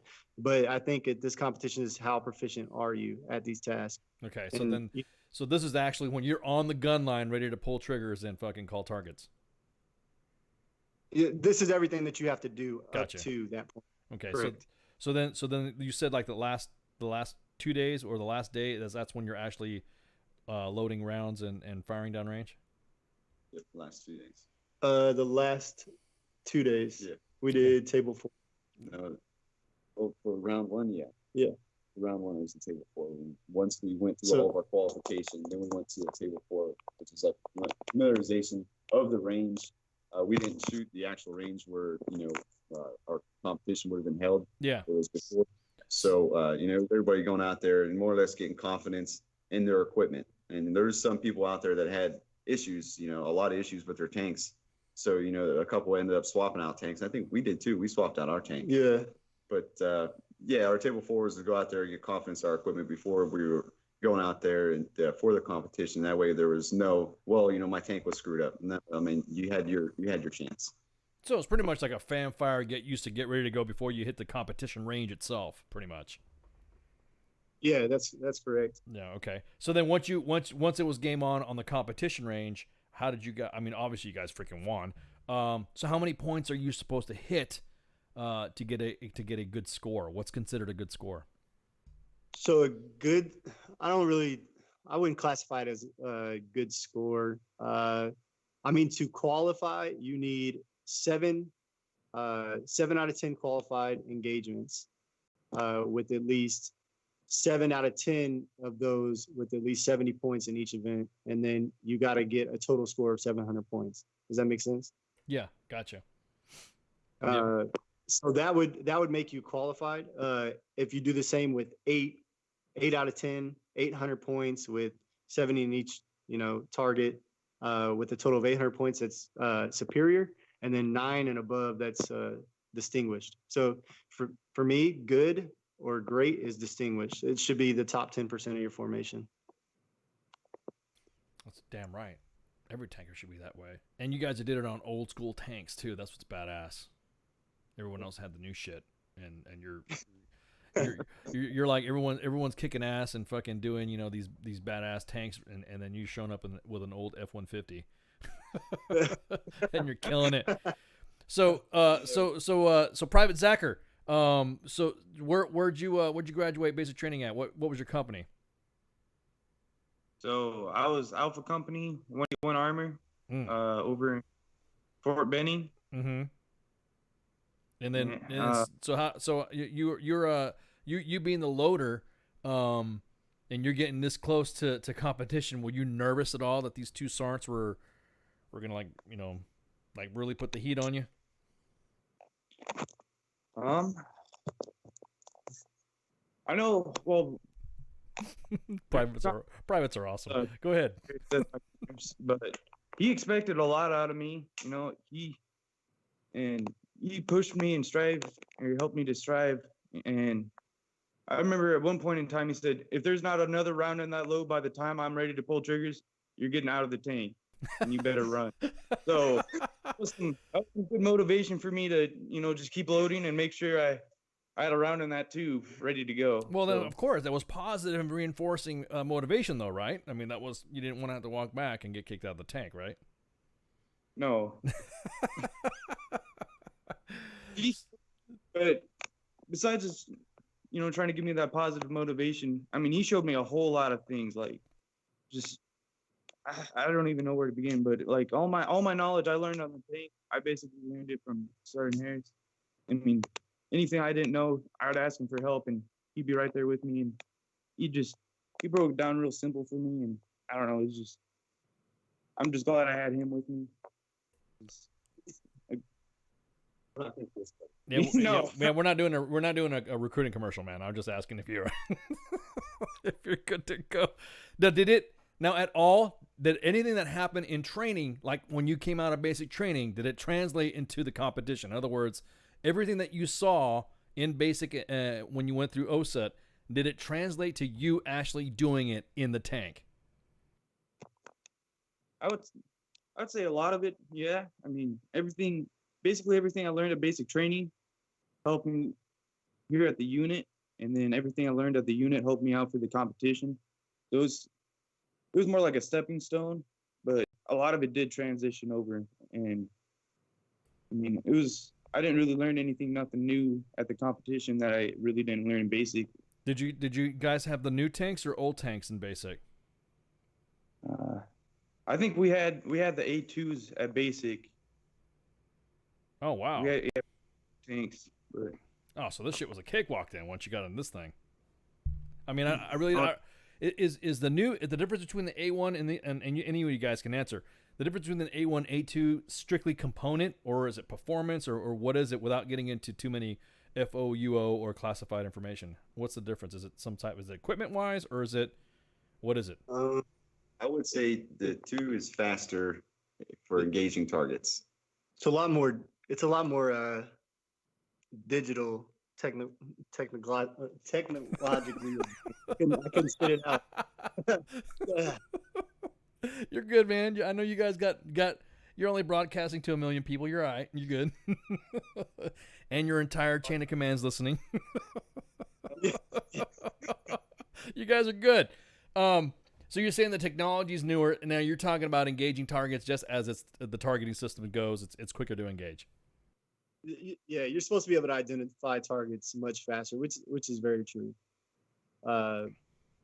You just have you have additional sites. I mean, the tank commander has more of a role, I guess you can say, in the A2 than the A1. The A1, I guess his main purpose would be maneuvering the vehicle, command and control, clarifying, ensuring the correct range to target or lays, stuff like that. But in the A2, he has a whole different, job. Okay, so then after it was determined and it was all tallied up, all the scores, did you guys know for a while who was going to get it, or it was just pretty much you got told, all right, you're good, you're done, and then nobody knew who was going to be the winner until the ceremony? Is that how it went? I bet we got done with our AR at the after the night run, because the way we planned it was after we shot, we were done. There was nothing left other than the final competition of that big, what was it, Thunderbolt Shock? Yeah, Thunderbolt Shock, yeah. That was the last event. We, once we shot, because the shooting was the main portion of the competition. So I wanted to know that after we're done with shooting, that was the competition. That was it. I'm just going to go and I'm going to do my best at Thunderbolt Shock. But, I want to know what happened here. Who shot what, and are we on top or not? No one would give me any answers on anything. We were clueless. But yeah, we didn't know we won until the very end. So when they actually announced it, so we were definitely surprised. But I mean, we did. Yeah. So then you guys were done, and then we're all sitting around, and the winner of the 2018 Sullivan Cup is. So was it? I mean, of course you're going to be confident. I mean, you're going to be like you knew you were going to at least be in the top, but did you expect? I mean, did you really think you were going to get it? So I told these guys this. Our first night there, fell asleep. I woke up and I was staring at all of them. I'm like, "Yo, I had a dream." And they're like, "What happened?" I'm like, "This is the dream." I'm like, "What do you mean?" So I tell them, like, I woke up and I was on stage and I held the trophy in my hand. A tear came down my eye, and that's what happened. And they're like, "Wait," I'm like, "I dreamed it, dude." I'm like, "All right, well, we'll see. Let's do it." And then the shit happened. You know, dreams came true. Dude, that dude, it's an accomplishment. I mean, you can't sit there and say, "Oh, it's not a big deal," and blah blah blah, stupid tank. No, it is an accomplishment. You guys did it with an outdated tank. So I mean, the way I see it, it's impressive. We got your picture. We're gonna have your picture rolling up in a minute. You're gonna see it in a few seconds pop up of you guys collecting the cup, and then you guys with your ribbons around your neck and all that. What was the cash? I'm sorry, what was the cash? I was gonna say what was the cash prize? What was the what was the loot that they gave you? What was their what were the prizes? What did you guys win? So we got the military issue, the standard issue 1911 Colts. Whoa! They gave you pistols? Yeah. So I don't know if you could see on the Skype though. Yeah, we're actually. You know, I see that. Yeah, no, I mean, because I got the other. Yeah, I could see that. I could see that. But they gave you pistols. So this is just like no shit, like the best Ranger competition. Then you guys got pistols. Like, so yeah, I mean, badass. Some people look at best Ranger competition, best Scott. Like, yeah, I got you. They're the same across the Army. So yeah, we got the pistols. So I'm just saying, it's impressive. So you got the pistols. Then what else did you get? Aside from so we were all knighted. Order of St. George, and that's the medals around our neck. So that's for the Armor and Cavalry Association. Like 5 belt buckles that say Sullivan Cup. We got belt buckles. Did you just say five belt buckles that say Sullivan Cup? different belt buckles. We got RC tanks that actually shoot. Remote control M1 tanks. Yeah. The trophy now resides in the brigade headquarters. That is awesome. That is awesome. Now you have, and you have your names on the little placard there. I can see right there in the you guys holding the trophy. I think the biggest thing that we got, and this was after we got back to here at Fort Stewart, we got pulled up to the division headquarters to talk to them. And first they told us that we were going on a trip to France for the 100th anniversary of 3rd Infantry Division. So we got to go to France with the Division Sergeant Major and the CG. But that's awesome. The icing on the cake for me was out front of post, there's a M1 tank. And they put our names on the tank. Yeah. So every day that is badass. I'm gonna have to look up when I'm gonna have to look up when I drive by the gate. So wait, you're talking about the one that's at the gate in between the two islands right there? Yep. Okay. Correct. As soon as you come through the main gate, I think they got a Bradley on one side. Yeah. Yep. Okay. So if you guys see a WTF Nation radio sticker on it, then it's from us. Because Colonel Admiral from the 3rd SCR got he got a WTF Nation radio sticker put on his vehicle. So we'll sign it or something like that. Say congrats guys and all that. So that way there's love. Yeah. See how long it stays up there. Yeah, I'm about to say, see how long it lasts. Your PAO is freaking out right now. But the thing is that so you got that and all that. Did you guys get any military awards or something like that? Did you guys get like an ARCOM or something like that, or an AAM or something?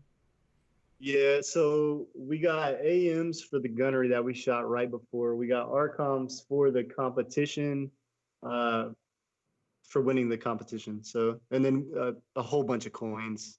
Lots and lots of coins. I think I have 15 just from this. Yeah. That's awesome. That is so awesome. Well, congratulations, guys. And again, a job well done. So are you so you just got promoted, and so you're now are you guys gonna stay on 3rd ID? Are you guys gonna go to another unit? What's your all's plan? Give me a line by line. So what's your mission first? Are you gonna stay or are you gonna go PCS? So for me, Sergeant Werner, I'm here for at least another 12 to 18 months. I'm going to have the Audie Murphy board at the end of the month. That's what I'm talking about. And then I have Master Gunner School in August. Yeah, get it. As soon as I'm done with that, we go right back into training. So, I mean, I'm here for at least, another 18 months, if not longer. That's awesome. Sergeant Harris? Yeah, I'm here about the same timeline. I got another like 18 or 16 to 18 months left here. I want to make staff sergeant within the next year. So yeah, I'll be able to go to a board, get my promotional status, go to ALC, become a tank commander, and hopefully take another crew to the Sullivan Cup. To try to do it again. Back to back. That'd be something sweet. It would be. I don't think that anybody would be prepared for that. No. But that's the goal there. I want to take a crew there, and I want to do it again. That's awesome. All right, Private Sacker, this is your chance to speak to a million. So what are you gonna do? You gonna stick with your crew? You gonna hang out with these guys? Oh yeah, I love this crew. It's a pretty great crew. I mean, I'm still here in Fort Stewart for another 2 years, so yeah, you're stuck. You just graduated. So I mean, really, I was just doing that just to. I would just doing that to make you feel better because I know your situation as a private. You're pretty much shut up, private, and then go to the motor pool. Honestly, I'm just gonna go wherever they tell me to. I'm just like, yes, Sergeant, on my way. Well, that's how you guys won. See, that's how you guys won, is because the tank commander and the gunner, you guys all have specific tasks, and I'm pretty sure Private Sanders will say the same thing, that in a tank crew, everyone has to do what they have to do. They have their respective jobs and have to do it. There is no question of why, or, you know what I mean? You can't sit there and say, well, how come, Sergeant? How come I got a load Sabo? You know what I mean? You can't. So, don't you hate that? I mean, that's what's the problem with what we're seeing, is that there's a lot of why coming out. And I know as NCOs, it's hard to, when you're coming from an environment, like I said, coming from 1st Armored Division, then going to another unit, and then get told why when something was said. You're just like, what did you say? So, but so real quick, what do you guys think about the ACFT? I mean, now that now that you've seen the videos and stuff like that, and got all the, all the classes and the instructions and the pamphlets and the social media stuff, driven down your throats. In your job, do you think this ACFT is good at all? So me personally, I like it a lot. I think it's very relevant based on what we do, to be able to deploy. I think that's, in fight and win. So I think it's very important that the Army get away from this APFT that they had, for the past, 40 years or 1980, dude. Relax. Is it 40 years? Holy shit! It is. It is almost 40 years. Fuck. It is almost 40 years. Yeah. Holy shit. Yeah. Because Well, never mind. Because it changed when I joined. Never. I'm not dating myself, but yeah. I'm like checking my message, and I'm like, yes. Is it? I'm thinking about. Holy shit! It is 40 years.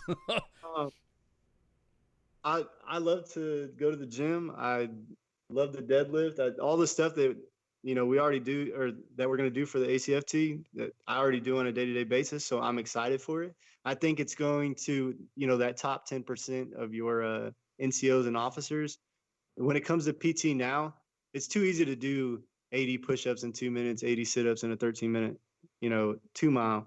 But this way, like when you're in that, you're getting those 100 points on each event, it's really going to set you apart from everyone else.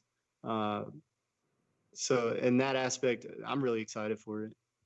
I mean, I definitely want the change. I want to go away from that because it's like monotony of like, okay, let me sit down here for 2 minutes and do this. So I would love to have something new, but like on a personal level, I think that every MOS should have a specific PT event that you should be tested on to be qualified for that job. Because, there's soldiers and there's probably NCOs too that, don't have the strength to break track or things like that. I've seen it. And I think that it's just MOS specific, is a huge thing. Awesome. What about you, Private? Oh, never mind, Private. You're just private. You just load. Just load. Just load them rounds, man. So you think this PT test, you think you have to be a loader, it is required to have some good upper body strength, right? Oh yeah. Those rounds are heavy. I mean, our heaviest round's like 40 or 50 pounds. So, and our heaviest one, the heat is like up to 80 pounds, 76 pounds, almost 80. So it takes a lot of upper body. So you're saying straight up, Joe in the freaking in the Facebook live chat, the tankers, they don't like PT. Oh come on, I don't want to hear it. They like tank. I mean, come on, tanking is. I mean, think about it.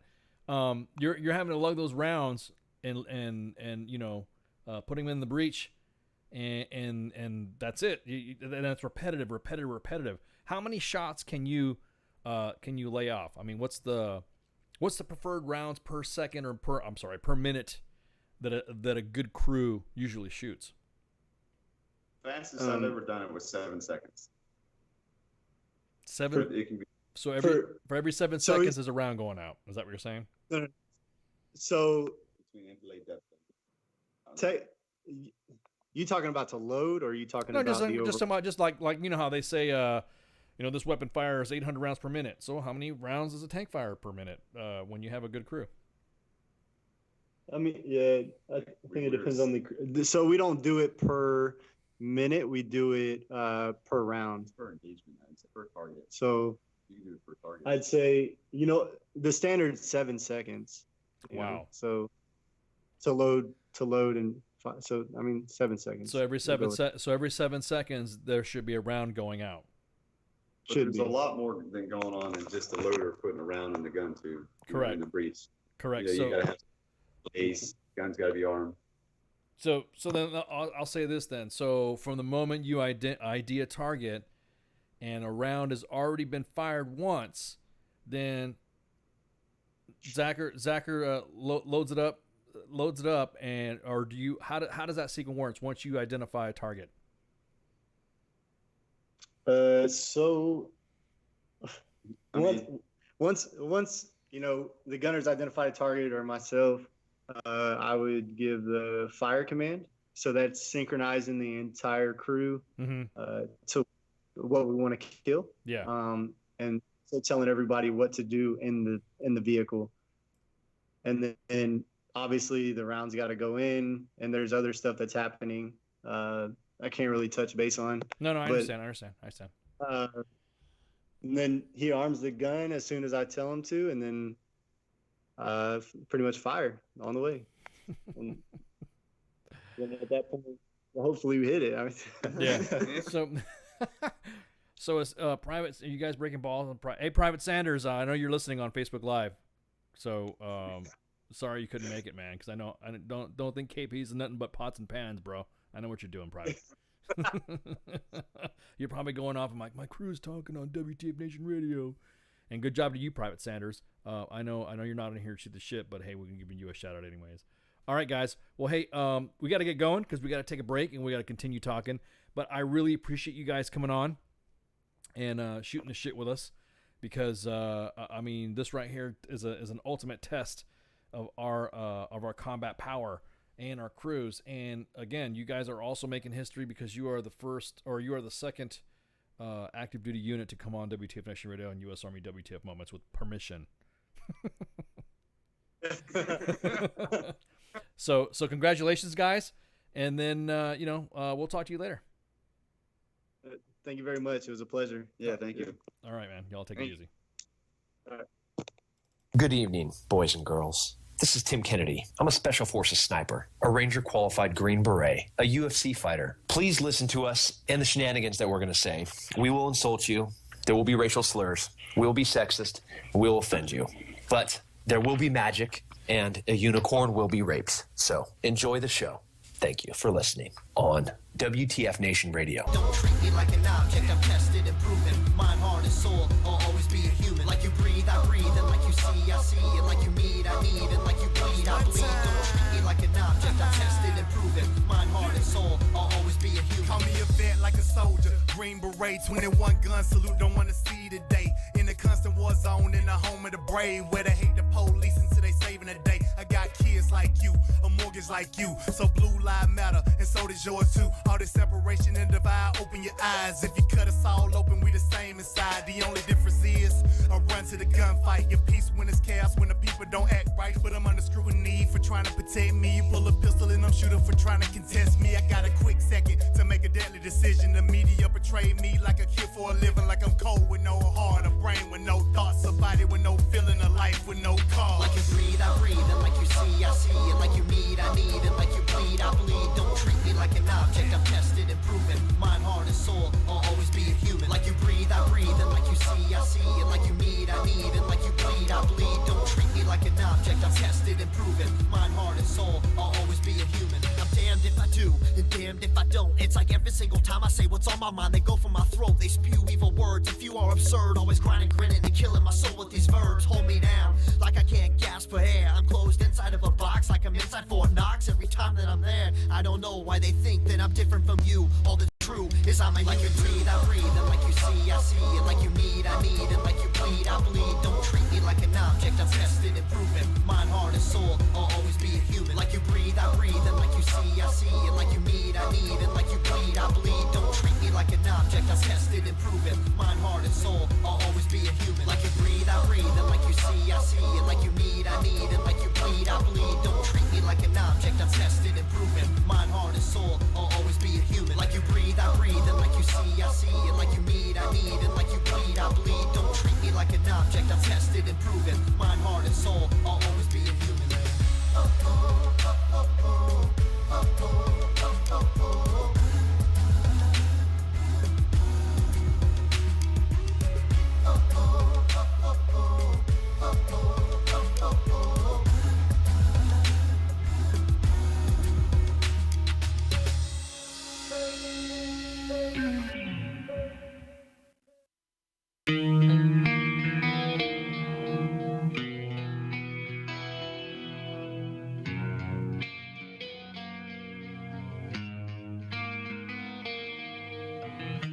Hungry for another taste. You stumble around the time you waste, and your table's overturned. Sooner or later you crash, then you burn. I think I wanna die tomorrow.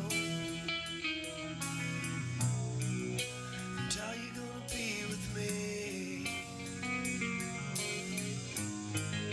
I think I wanna die tomorrow.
can't be distracted. What's going on with the war? What's wrong with the economy? Stop worrying about that. I got that under control. Just focus on space, nigga.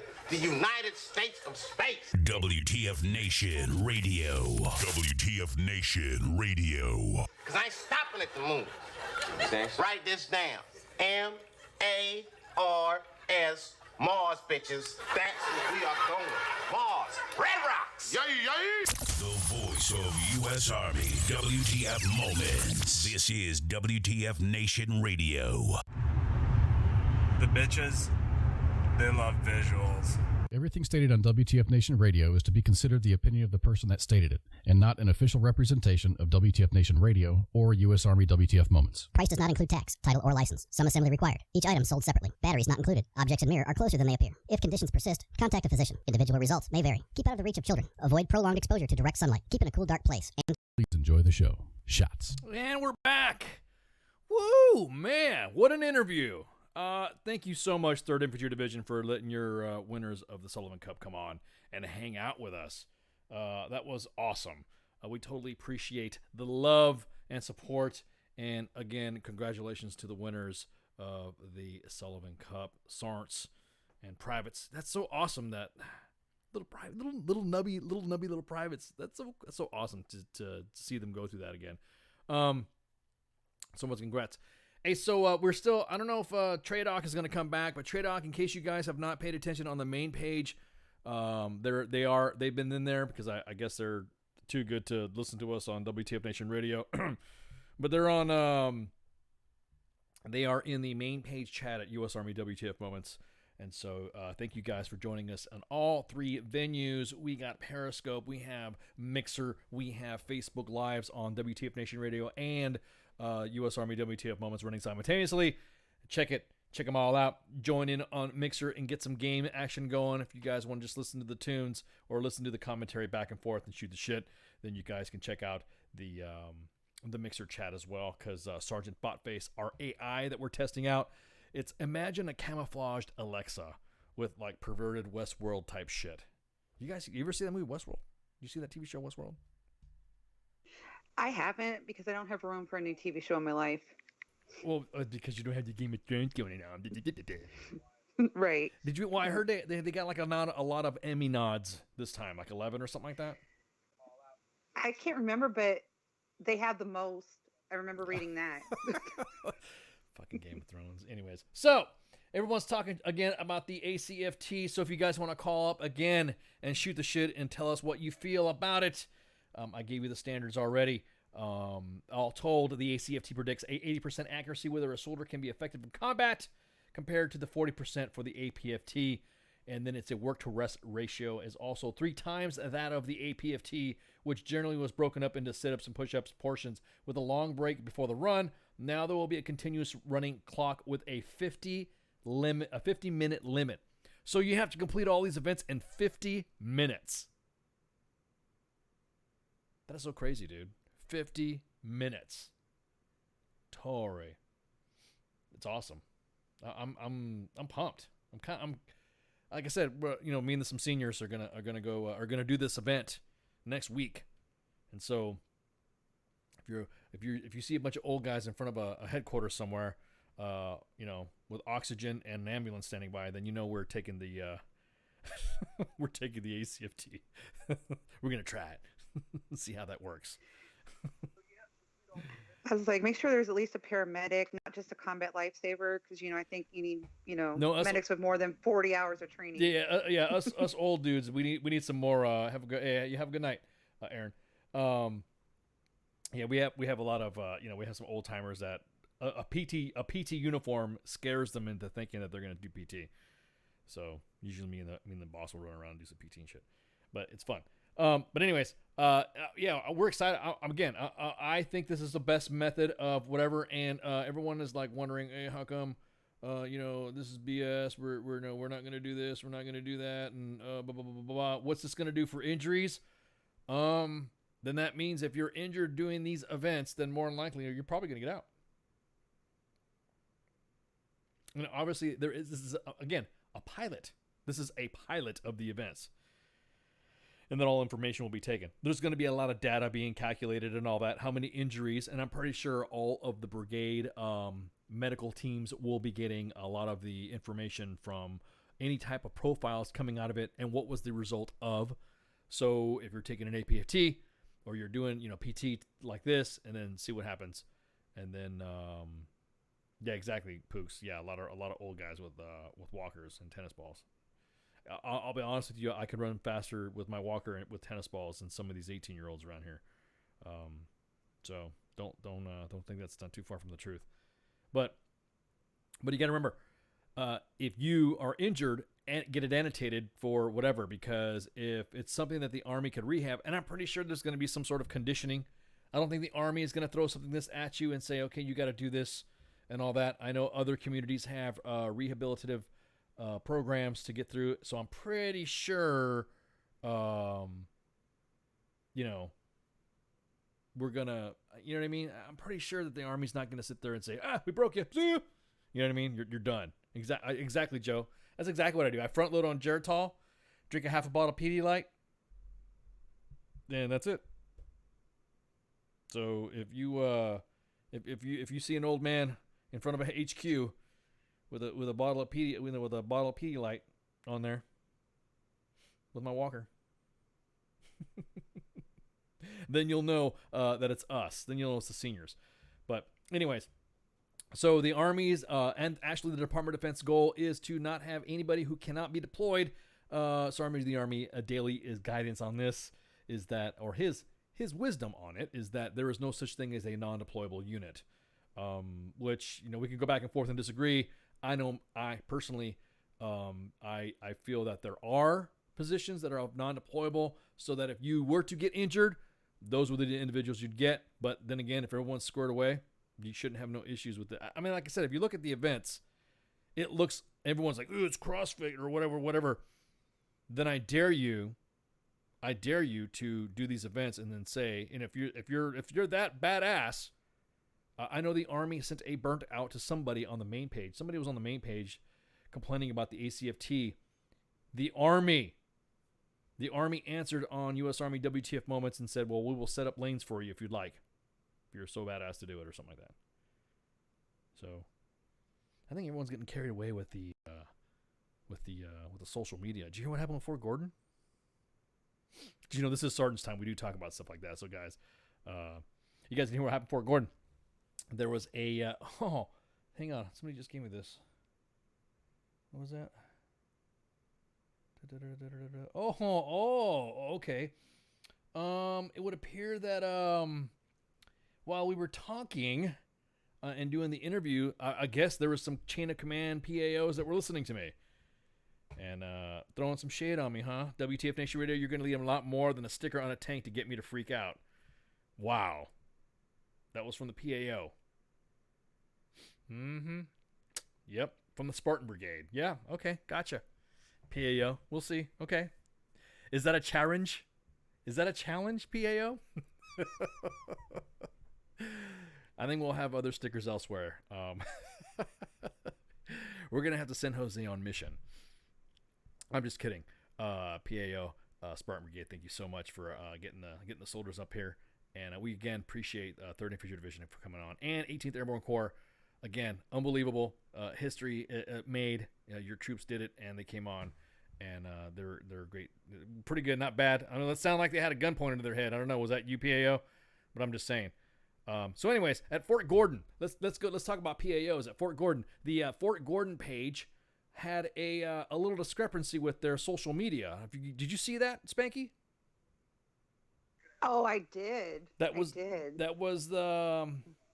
comment of Russian getting involved with our elections with Trump, and then somebody on the Fort Gordon PAO put "just saying" and shared it on their Fort Gordon Twitter and their Facebook, which I didn't know they were linked until our PAO said, "Yeah, this is the way it works. You can link your PAO, you can link your Facebook and your whatever." So whoever shot that off, it shoots automatically to Twitter. I guess you can link them up.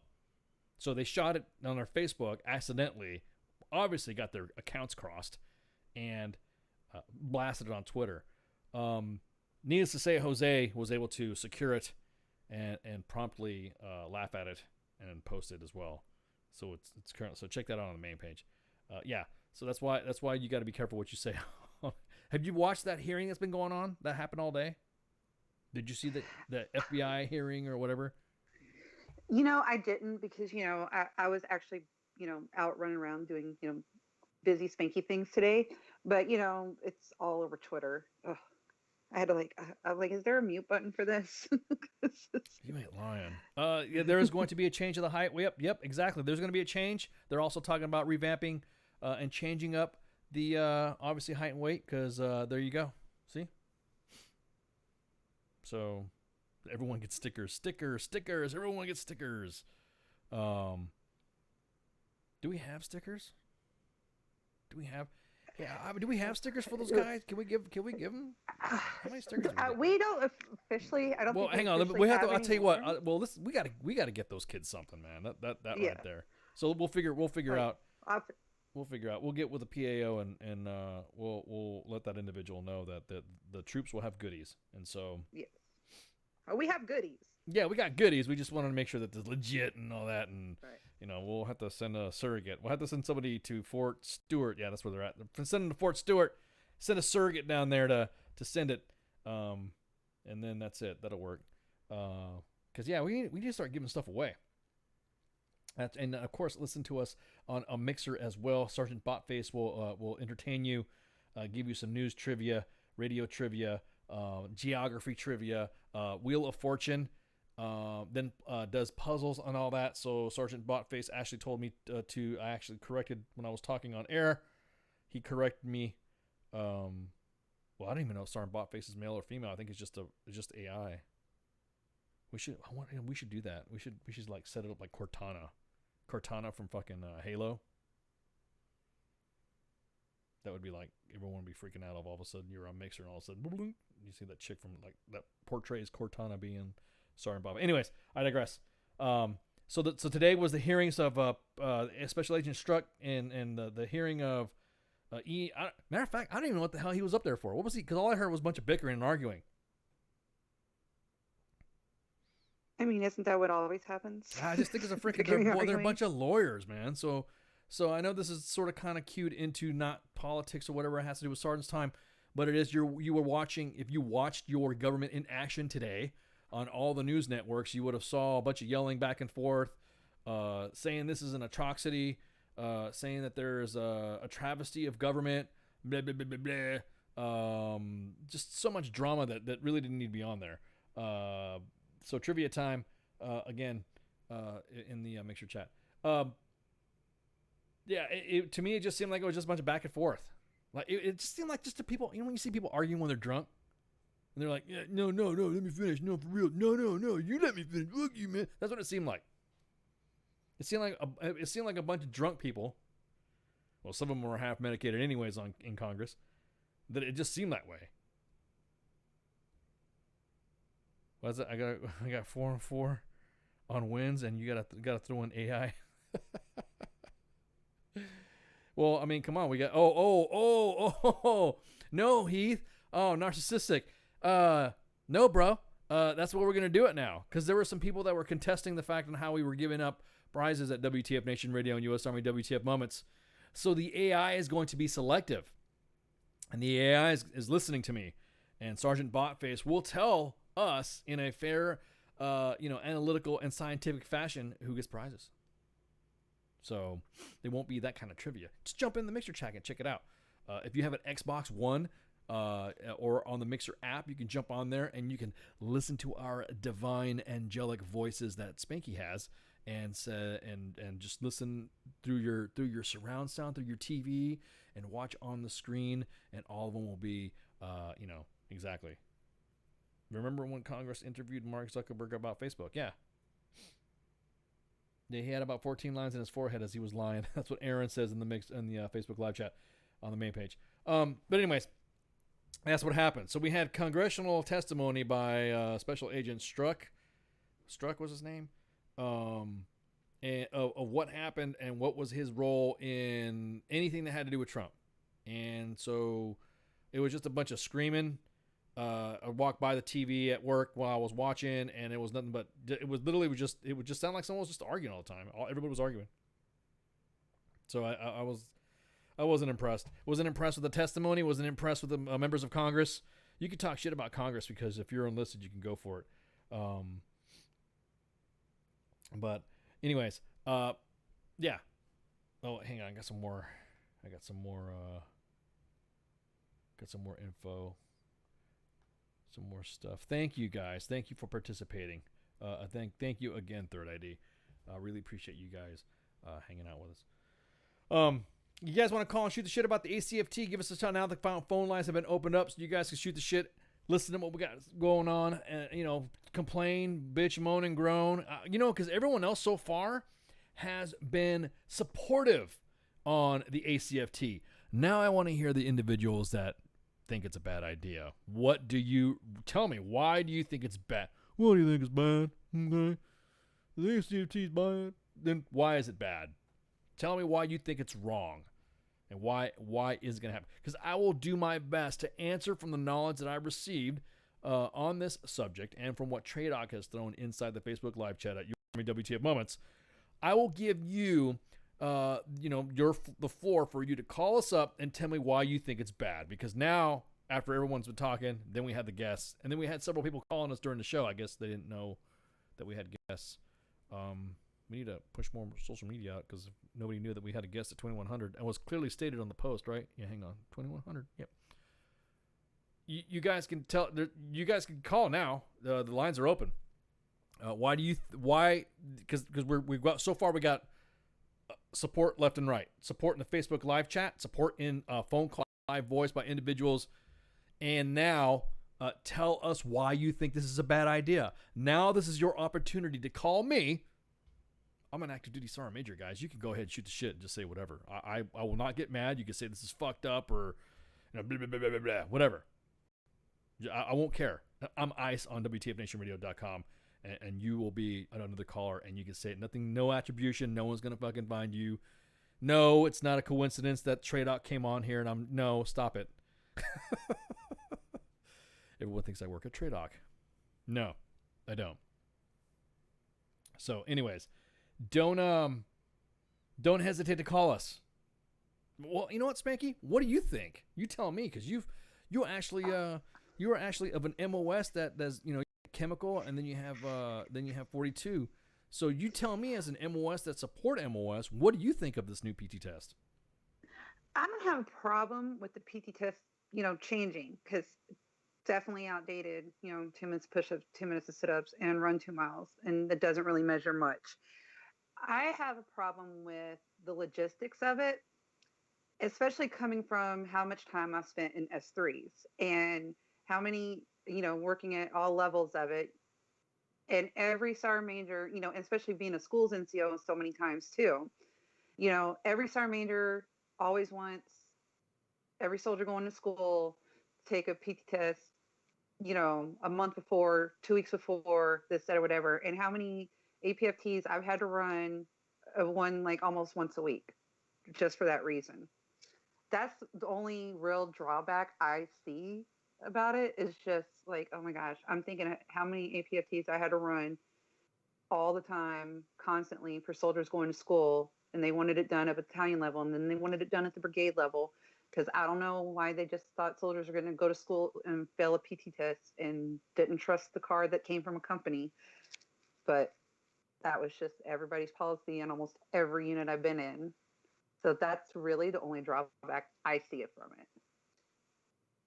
But do you think you will get? Do you think I mean, looking at it right now, do you think it's a benefit though? I mean, do you think it's a benefit at all? Oh yeah, no, physically and everything, yes, it's definitely better. I do. You're going to train differently, and I mean, really just stop training, your arms, abs, and running, and you're going to start doing more total body workouts. And I do think it's definitely physically better, but like I said, the only problem I see with it is the logistics of it. And if they have that part figured out, then yeah, I'm all for it. Yeah. Well, I just think again, I'm at first I was kind of like, "Ugh." But then someone pointed out to me, you do those exercises already for PT with all the other guys. I'm like, oh yeah. So I guess just having to do a different exercise. So again, God, when he said, God, it was almost 40 years ago. I'm like, man, 40 years ago, 1980 wasn't 4 years ago. Oh fuck, it is just about 40 years ago. Anyways, I was like, I had to do tanker math. But yeah, since 1980, the Army has used that 3-event PT test, and it was supposed to have been that type of testing that was supposed to have been a measure of, supposed to have been back in the day. But there no other method at the time because they just thought that was all you needed aside from what your MOS was. So now obviously it's going to be different, and it's going to be. I think people are shying away from it. Yeah, you can call. Give us a call if you want to talk about it or talk bad about it or whatever. I think people are shying because it's different. It's not the standard. Everyone knows you got to do push-up, sit-ups, and 2-mile run. Everyone's been, like I said, conditioned up to now just to do that. So you're only going to run 2 miles. You're only going to run. You know what I mean? You're not going to do because you already know what the test is, right? Everyone says how long does it take? Well, it's going to have. Every per soldier is going to be about average testing time per soldier is going to be about 50 minutes. So with 15 lanes of equipment, the ACFT can be administered to a group of 60 soldiers in about an hour. So that's obviously with everybody starting at the same time. Everyone's asking about the grading. Yeah, I see in the chat right there, Facebook Live chat, how it's going to be graded. Are there MOSs going to be MOS specific? The grading remains to be determined because that's why this is a test. There will be a minimum baseline standard which aligns the general physical fitness required for a soldier to perform the high physical demand and, of course, a common soldier task that we do. Grading by MOS or unit type are questions that will be answered after the field test has been gathered more data. So, like Tradox said in the chat, there is going to be more I guess you would say stats. It would have to be stats with injuries and all that to see what MOS would be in it. Because like you said, Spanky, if you're working in the S3 shop, and I know I've been in the S3 shop before as a Joe. All I remember doing is setting up fucking camo nets, tents, lifting up generators, spiking fucking generator rods, running cable. Man, I remember that crap. That sucked. Yeah, and then at the end of the day, and then after you're done setting all that shit up, then you had to set up the inside. Right. And that is the only change they've had to, the current APFT was the grading standards. They started seeing all that data that, what is it, like the 27 to 31 year olds were the ones that were scoring the highest. Yeah, exactly. So they made it harder for that age group to max it. Exactly. They still made it easier to pass. Exactly. But harder to max it. Correct. So now that is done, is that the MOS and unit type will be again discussed after the field testing is completed. WTF Nation Radio, you're on the air. Hey, what's going on, man? What's up, man? How you doing? I'm doing good. What are you guys doing? We're talking about the Army Combat Fitness Test. What do you think? There's too much equipment involved, too much money. Definitely. Where are they going to get the money for all that? Mm-hmm. That's part of the test. That's the field test. That's what this field thing is supposed to determine. You know what I mean? That there's a cost factor already put into this that they've already going to allot to the units, and then there's going to be the standard fitness equipment available at most of the gyms. That more than likely what they're going to do is probably tell the units to go out and tell your supply or your S4 to GPC the shit. You know what I mean? So we already know where that's going to go. We're going to be bumming off of the gym, and then there's going to be memorandums having to be made up. Yes. It's like that last schools NCO that calls. Oh wait, let me guess. So you're here to so you're here to red team the test. Is that what you're telling me? So you're giving me the cons. Is that what you're saying? Oh, definitely. Okay, so right now the Army, and this is what they're saying. And again, I'm not vouching either or if they're going to do it or not, or if this is going to happen. And yes, I do know how Joe is. The big stack of kettlebells is going to disappear, or all the weights are going to go for all the lunks. I know exactly that. Right. So this equipment here is more than likely going to be incorporated with with unit PT. So they're going to probably have, again, more than likely after this field test is going to be done, they're probably going to have some like adjustments to it. They're probably going to have, I guarantee it, there's probably going to be like right now, there's going to be like all these CrossFit fucking companies that are going to be coming out of the woodwork. So you're going to have all these super PT stud sergeant majors or colonels or some shit like that. Hey, write this down. U.S. Army WTF Moments, WTF Nation Radio thought this idea first. We're going to be we're going to have contracted companies that are going to be PT test administrators or some shit like that. You know what I'm saying? And that's what probably going to happen. Probably going to happen some contracted out, and more than likely that's probably how it's going to start. I know that with because you got to 2020, it's going to be a while for these guys to figure out what's going to happen or what the first PT, because that's what I want to see. I want to see the first ACFT done like on video. Like I want to see somebody go through it. Like I want you to go to Fort Bragg. I want you to go to Fort Hood. I want you to go to Fort Stewart. I want you to go to Fort Drum, and then have like an Army, like a Tiger team, just like a test. All right, we grabbed 4 dudes. We sprinkled some ranks and we sprinkled some ages and we sprinkled some genders because it's supposed to be a non-gender. But right now, that's the only thing I would see as far as who would pay for it. The Army would probably just give you you guys are authorized to buy this shit GPC or something like that. You know what I mean? Well, coming from my side, I'm just going to let you know now that it's going to be a nightmare. We're not going to have any funds. There's going to be constant memorandum pushing and then bullying and then blaming one person or the other. Thank you. I just want to say for all those out there, get off profile and deploy. Thank you very much for taking my call. Yeah, no worries, Good man. night. Yep, night. Have a good one. Wow. That was okay. Didn't expect that to be so that was cool. Good shit. I like that. That's what I'm talking about. Hey, go ahead and call back. Whoever just called again, I'm not going to throw your digits out. And you were calling while I was on the air. I'm going to take one call at a time because one time I took more than one call, and it was a disaster for me and Spanky. We had like multiple people fucking trying to speak over each other, and it was like a testimony for Congress or something like that. So, rotator injuries, low back injuries, VA claims incoming. Well, yeah, that's the whole process of. I'll tell you what, the way the system is, and I know. When I was a first sergeant and soldiers are going through the med board system now, it's not like what it used to be. Now it's done concurrent. Back in the day, you had to get out and then you had to deal with the VA, and now you have a system that does it concurrently while you're still in. So it's a whole different system. It's called IDES. WTF Nation Radio, you're on the air.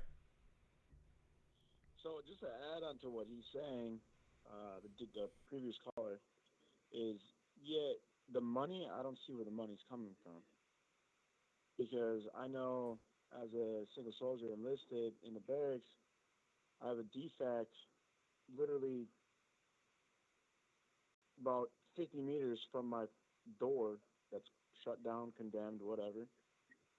For MRC, theirs is condemned and shut down as well. So there's like all these defects that are closed in our station. But yet we want to change this and get more money for weightlifting. And then there's another comment on that said that, oh shoot, the Master Fitness wants to change. Our smoke went to Master Fitness, and he's already changing our whole PT routine. But the only bad thing he's doing is he's not showing the correct form how to do things. So then we have to do it. And obviously we do PT on our own time. Yeah. But some of those guys don't want to come out and do PT.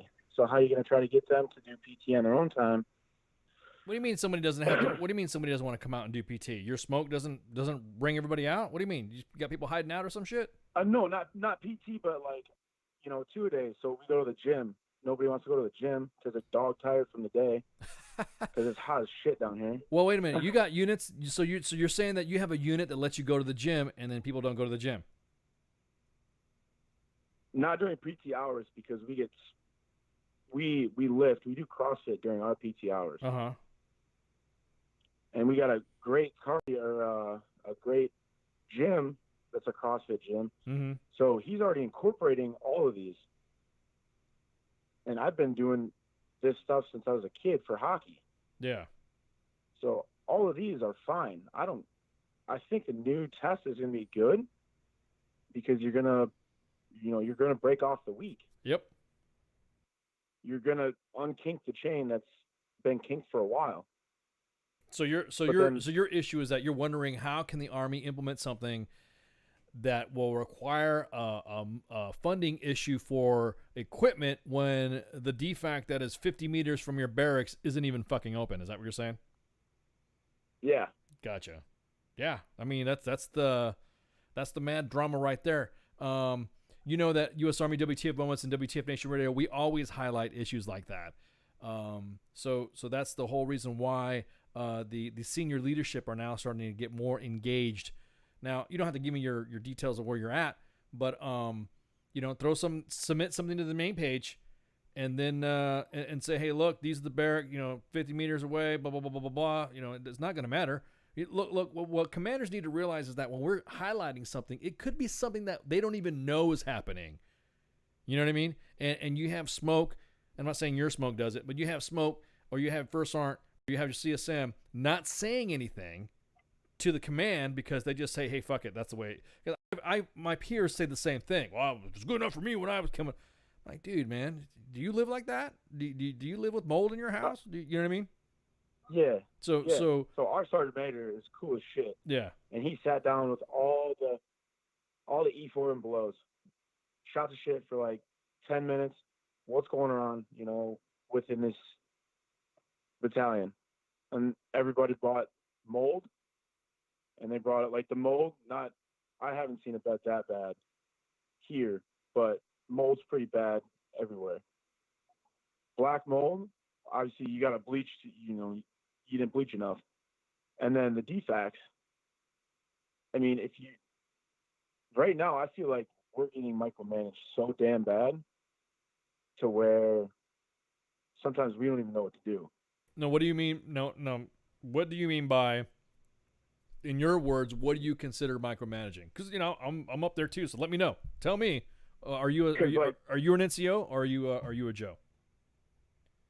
I'm a Joe. Okay, so what do you consider micromanaging? So I'm striving to be an NCO. Like, I'm only a PFC, and I have my chief. I have other people that tell me I'm a good leader. I take action. Sometimes I bite too much off of what my rank can handle, but my actions, they back that up real quick because I get shit done right away, and I make my whole section, try to follow my footsteps.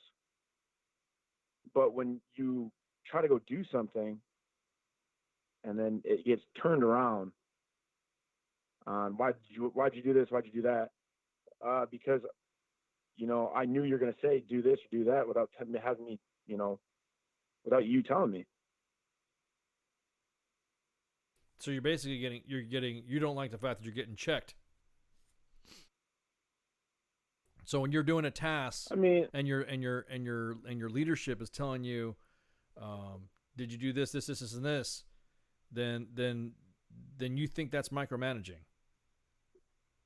No, there's a lot more into it, but I don't want to get too bad in the detail. Well, that's what I'm saying. That sounds like there's more detail. I mean, that's cool if you don't want to bring it up and you want to throw that, whatever. But because I know as an NCO, for me, in order to make sure that I know I trained you properly, and you say, hey, Sergeant, I'm doing this task, I'm going to ask you questions that are going to translate to me that I taught you what I needed to teach you, if that makes sense. Way. Yeah, correct.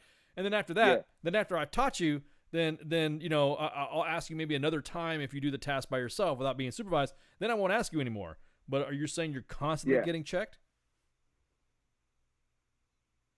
Well, after they ask, they'll ask the questions, but after they know that I'm doing my job and I'm doing my job the way they told me, then no. But there's times that I don't even need to, be taught how to do it this way, because it's that way that I've picked up on them always doing it that way. Does that make sense? No, I got you. Are you on profile? Yeah. You're on profile? No, I'm not. No. Okay. I'm about to say, Just dude. kidding. No, I'm not. Okay. So you're on pro. So you're not No. on profile. And how are you on your APFT right now? Do you score pretty good? Yeah, I score pretty good. Not as good as I want, because to me personally, there should be no minimum. There should be no mindset of minimum. Okay. So there should be so no. so "Oh, I basically scored so basically the minimum so I can pass. So you basically feel as a PFC that you that you need to be left alone when it comes to tasks being told by a sergeant, and you feel like you're more mature to handle it. Is that what you're saying? I mean, when you say it that way, no, because I'm a PFC. Yeah, that's what I'm So saying. there's So a lot of things that I don't know. Exactly.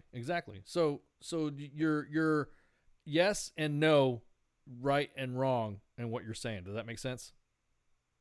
Yes. So that way, if your primary call was to talk to me about funding to do the ACFT. That's what I wanted to get back to, though. Yeah. So that right there, But- you're wondering, because you think privates these days think, and I tell that to my peers as well. Joes think.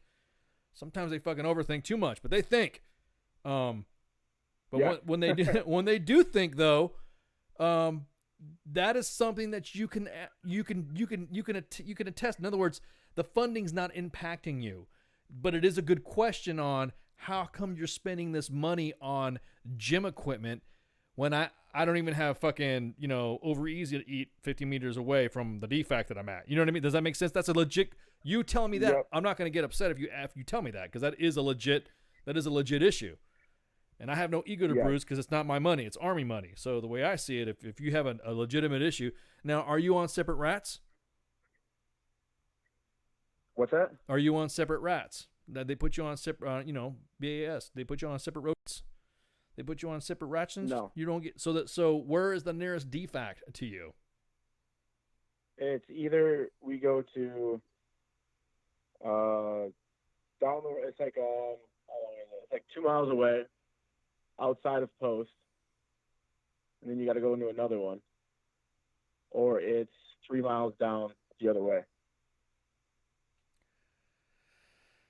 So half of our guys that don't have vehicles, they can't go to the DFAC every day because we don't have transportation for them. We don't have a bus. We don't have everything. I was about to ask They you. So want your us to unit, perform well. so your unit has not provided any accommodation for you as a soldier. Wait a minute. You said you got to go They've off. tried, but nothing happens. Nothing happens. But you've set up. So wait a minute. So you actually have to leave post to go to a DFAC 2 miles out. So you walk in. So you leave. You walk off On a different post. On a different post. So Yep. you got to walk. So you got to walk off post, walk 2 miles down the street to another post to go inside, and you're going to the post. You're not actually. So technically, it's 2 miles from gate to gate. So you're walking a half a mile to get to the gate, about 2 miles to walk down to get to the post, and then once you get in the post, you walk another 2-3 blocks, or maybe another quarter mile to get inside to that DFAC to get something to eat. Every time you want to eat, is that what you're saying?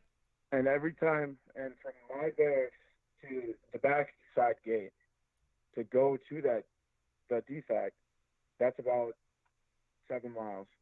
I mean, it's not bad. But if you really think about it, No, we're it's in the- not. We're in the Army. No. I got you. No, you're right. But there's also a sense of fucking common sense, which I know the Army sometimes lacks. That is, to me, bullshit, because your command should be. So in other words, there are soldiers, and it used to piss me off when I was a fucking platoon sergeant, and I told myself, if I ever got in this situation when I was a first sergeant, immediately if there was an issue with chow, I would just put my soldiers in separate rats, because I used to have first sergeants tell me, well, just have them follow a missed meal. First sergeant, they're still hungry. A missed meal ain't gonna do shit. Need to eat. Yep. So honestly, I mean, I don't want you to dime out your post or anything. Just throw something on the main page out, because this shit right here. Thank you, Pookie. God, Pookie, get out of my head. This is the reason why I want to stay in another 10 years. You know what I mean? This is the reason why this shit like this is why I'm not comfortable with leaving the Army right now. Is because I'm hearing shit like this. Because I know you came here to talk They about. want us to perform so well and break off for them, but they can't even do, the littlest things.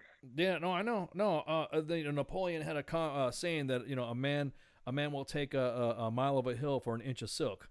You know what I'm saying? So if you and also Joe's got to eat. You know what I mean? I mean, that's straight bullshit. Now I mean, now we're 13 Bravos too, so we're lifting heavy shit every day. No, I mean, I we know that. need I to know eat that. But the whole point is to perform. Joe, you ain't eating, is what I'm saying. They're eating trash food. Yeah, exactly. They're going to the PX and getting trash. Charlie's and exactly. It's good. That's a good cheat day, but not every night. Yeah, exactly. Or dinner. Exactly. So you should not be going. But if you were on separate rats, so you're saying if you had separate rations and you were paid for your chows, you don't think there'd be an issue with soldiers missing meals. In other words, you at that point you'd be like, bitch, you should have fucking ate or buy yourself some groceries. Correct. Yeah. Okay. I want to go into my BC and get separate rations, but I don't want to be a special guy. It sounds like to me all your kids. No, there's no such thing as a special guy. If you guys aren't eating due to the accommodation of you know what I mean? If you guys are not eating because of the accommodation of a DFAC and where you have to go, and I'm sorry, call me whatever. Everything that the Army is coming to now, everything's more co-located within a facility. I know in some installations you can't walk a block without hitting a fucking DFAC. The bigger ones. You know what I mean? So you're. Let me guess. You're overseas then? No, I'm in States. You're in the States. This is a post in the States. Damn. Yeah. Fuck, dude. Okay, so now everyone's in the chat's going nuts. Mixer, Facebook Lives, everybody's asking, what post are you at? I'm at 3ID. You're at 3ID? Yeah. Okay. I love 3ID. But something needs to change within that whole system between DFAC being condemned for mold, whatever the situation is. They really don't tell us, but everything is mold down here. All right, man. Hey, yeah, that's it just pisses me off because you just had your unit on here. They just had 3ID. I just had your, celebrating, you know what I mean? You got, the unit winning the fucking Sullivan Cup and a big accomplishment, and then I'm hearing this. You know what I mean? So I know it's great. It's awesome. But a lot of us guys have to be like, we have to get mom mobiles and shit like that just so we can go and drive all the other guys down and be fucking true battle buddies. So you guys are really true. I mean, you guys are true. No, I'm serious. That right there, that's fucking teamwork. That's bad. I'm so glad to see. Now I'm hearing good out of a bad situation that I'm gonna. Yeah, I mean, at least that kind of warms my my NCO heart a little bit that you guys are taking care of each other on this, because that to me, I think that's a fucking issue right there. I did not. Now your chain of command's been supportive, obviously, of what it sounds like. Is it, what is They're it? trying to fix it. That's what I'm saying. They're trying to fix it. So I was about to ask you. So they are trying to fix it. So have you heard anything from the installation? Is it an installation issue? Is it from what they've told you? We have all we heard from our chain of command is mold. That's it. But they run the food trucks out of there. Like, they store all the frozen stuff there, and the food trucks are great. And then, like, I'll eat at the food trucks every day of the week because it's good. And they got a lot of healthy shit. To be a food truck being actually healthy and good, it's kind of rare, right? Well, I mean, but I'm used to taco. I'm used to taco trucks. I'm used to taco trucks, brother. What are you talking about? I love. I mean, we got them out here. Yeah, that's what I'm saying. I mean, the Fort Stewart food trucks are awesome. Yeah. So I just don't know why they don't have more Fort Stewart food trucks, or B, try to open those up before we move on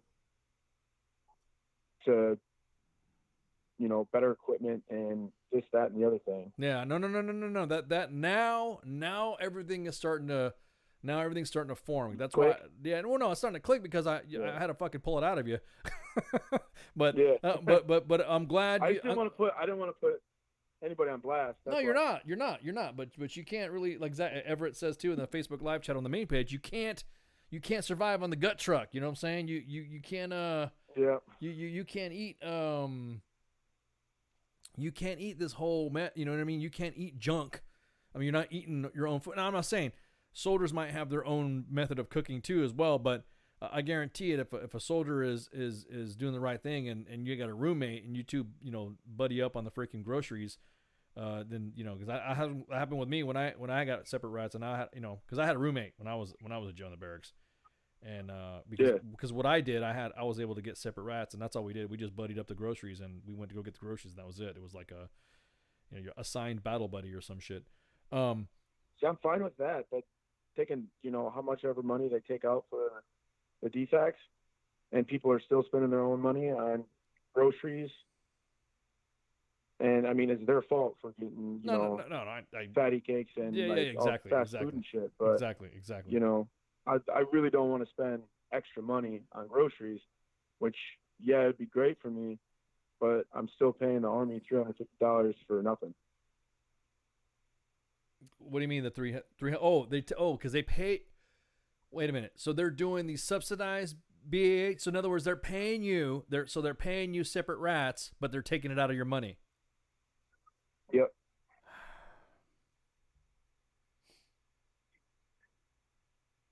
Dude, you got. I'm already. I just popped 4 gray hairs and more hair falling out. All right.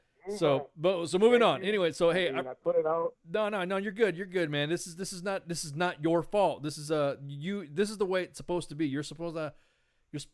You're asking legit any leader who's listening right now and is getting the ass over a PFC, asking this legit question has got issues. This is the way it's supposed to be.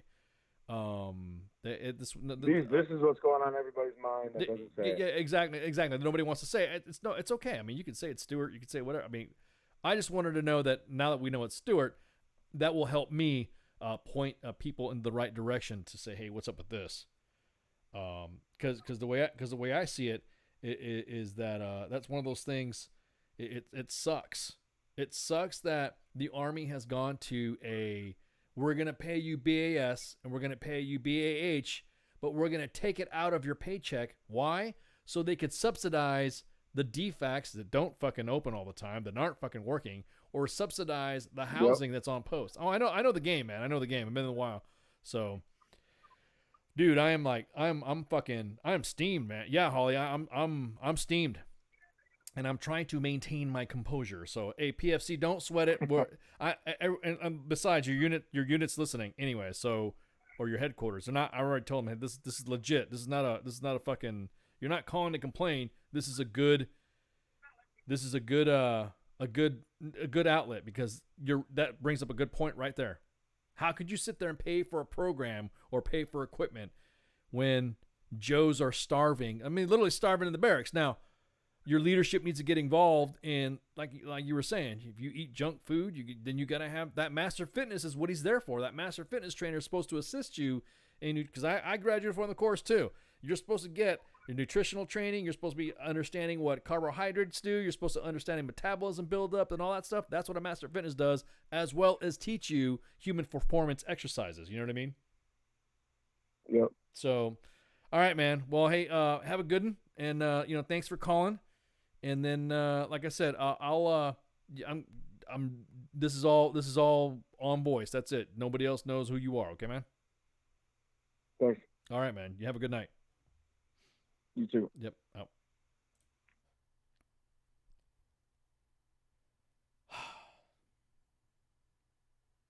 Spanky. Yeah, it's not just your blood boiling. Oh man, that's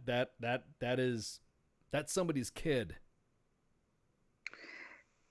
If Baby Ice was stationed at Fort Stewart right now, and he called old Sergeant's time, and he said, whoever's replacing me on the radio, and said that he's not eating because of this. This is a legit. I mean, it's an innocent question. You know what I mean? That's fucking. Right. I mean, beans and bullets. Yeah, exactly. The troops eat first. That's what I'm saying. That whole adage of Joes eat first. That's like Pookie said. Our army just eats. Army eats on their stomach. No, Holly, I didn't see that one coming at all. At all. But being the fact that I'm a super high-speed, non-commissioned officer that served almost 3 decades of service and performed all my fucking duties and performed every single senior enlisted position and enlisted leadership position, I know who I can talk to because I had great leadership and mentorship and all sergeantdom to assist me. And that's oh man, that's unfucking real. Now I feel bad. Yeah, I feel bad. So you got that's a good point. Nothing to do with the ACFT. We got private starting as Stewart. That's what Sergeant's Time's all about. And we'll make sure we'll get to the right people. I didn't know this. I think this would be an issue that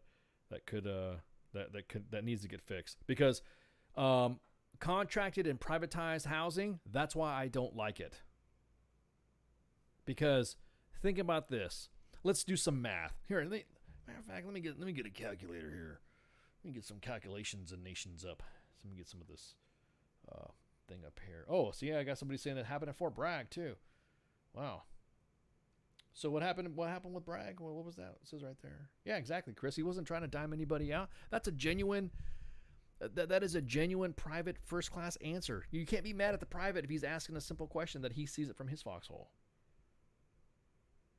Yeah, exactly. I want to see the math. Okay, so how much? How many soldiers are on? Quick, give me some Googleation. You said Fort Bragg. How many soldiers are on Fort Bragg?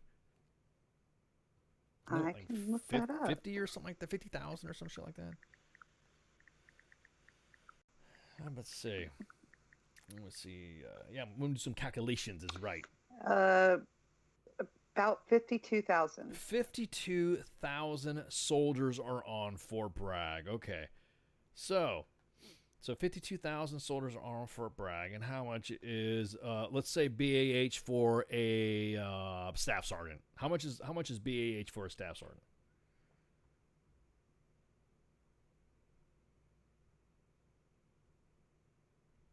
No, this is not trivia. You're not going to win anything. Fucking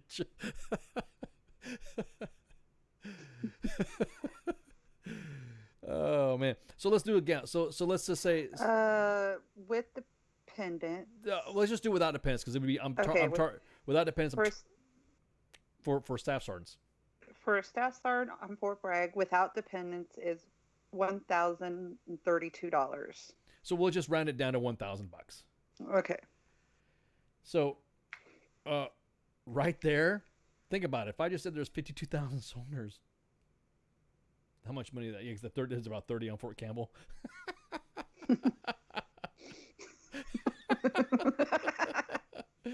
Yeah, exactly. So you can see the math right there. Now, so of those staff sergeants, there's about that. Just keep that in your head. How many staff sergeants are on Fort Bragg? No, not Pennsylvania.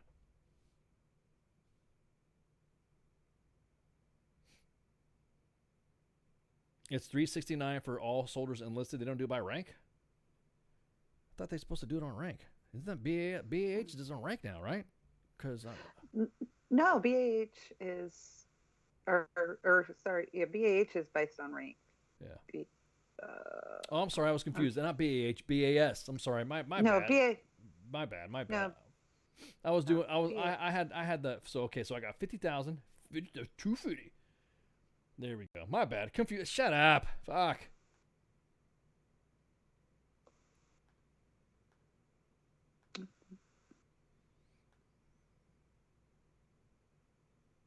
That's $1 million. Over $1 million. That's for food. Yes. BAS. Thank you. I'm talking BAS. Thank you. And so that's BAS. So in BAS, it's like $18 million for 52,000. So 52,000 soldiers, that's like $18 million. $18 million for 52,000 soldiers at 369. What was that? 360 in my head? Yeah, 369 a head. All right. That's just for every single soldier if they were getting. So we have to. Well, we got to do some better numbers than that. So how many Joes are on Fort Bragg? Let's just give me that, because it's all soldiers that live in the barracks. How many soldiers would live in the Joes? Let's see.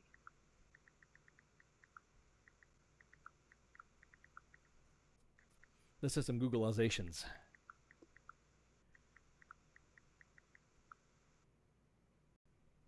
Let me see. Let me. I'm trying to see if I can figure that out. Let me hit some contacts here. Because I'd say what E4. You say E4. Go ahead. I do know that I know Fort Bragg does have the largest single soldier population because what is it? Way back when. So what is the largest? So what is the largest single soldier? Trying to see if they have 15,000 barrack spaces. Okay, there. Let's do Fort Bragg. So let's do it by spaces then. Okay. So 15,000 spaces, and then we just timed it by what about BAS being 369? So that right there is still $5.9 million. $5.9 million is going to separate rats. So soldiers, so those barrack spaces are all subsidized. So $5.9 million every single month go to the installation because that's what they take your separate rats for, right? They say they're taking it away because that's a meal deduction that goes to where? Where does that meal deduction go to? You know what I mean? The DFACs is it's correct. It's supposed to subsidize the DFACs. So I know on Fort Bragg they have some pretty slick DFACs there.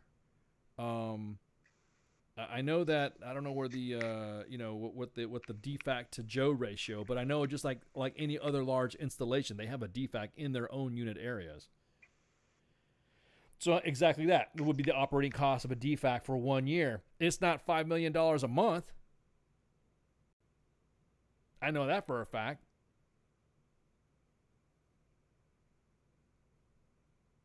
No, and none of them, or at least on any installation I've been on, most of them are closed on the weekends. Dustin, stop using your brain. Quit using your brain. It's dangerous. No, I'm just providing you common sense here. So you got a private right now that's at Fort Stewart. They ain't eating chow. So even though there's this, so I'm just using the Fort Bragg. I'm just using the Fort Bragg example. So there's soldiers that are on Fort Stewart right now. Let's just say there's the same amount. Just say Fort Stewart has the same amount of barrack spaces. So $5.9 million are going. This is purely for a hypothetical, of course. So if Fort Stewart were to have 15,000 barrack spaces at that amount of BAS, $5.9 million a month are supposed to go to the DFACs, but yet there's a piece of the installation where it's closed, and soldiers have to walk a while to get to another installation, and then, which I don't know, how many installations are on fucking Fort Stewart? I thought it was Fort Stewart. Isn't there? What, there's another fucking...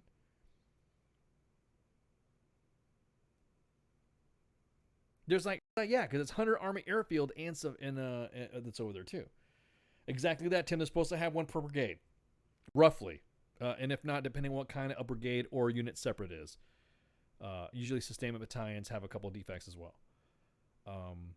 So again, this is some kind of BS right here.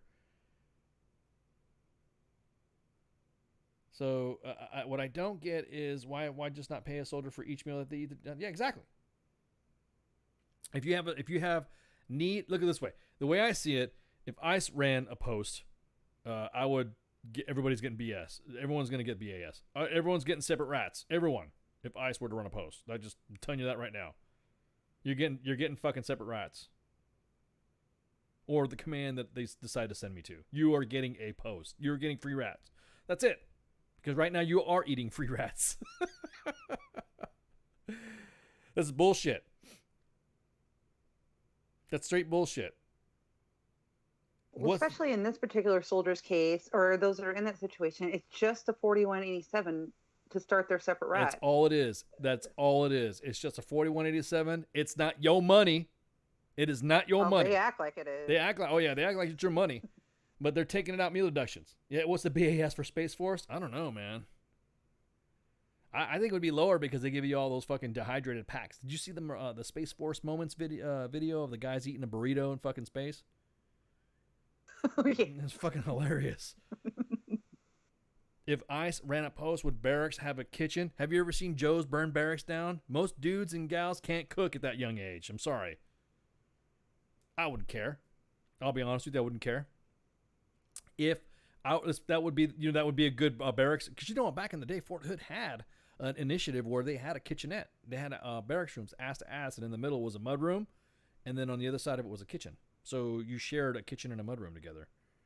This was back in the day, though. This was back when the Army was a defects of excellence. That's right, Joe. So who is in charge? Because you're right. They have a fire center of excellence. They have an armor center of excellence. They have a maneuver center of excellence. Aviation center of excellence. Cyber center of excellence. Who is the defects center of excellence? Yeah, don't you come into the S1 shop without an appointment or on a weekday? Exactly. So the money is making money. The Army. You're right, Chris. The Army is making money off of you. Yeah, I feel sorry, like the kids who are getting both separate rats and BAH that are living in the barracks. Where do you think that money's going? It's going to sustain whatever. So that's something I'm gonna look into. I'm actually, like I said, I'm gonna go ahead and contact some of the peeps that I know when it comes to this type of stuff. I don't want to get in the weeds of this stuff because it's important. So hey, good night, guys. Thanks for coming out, Monstersicle.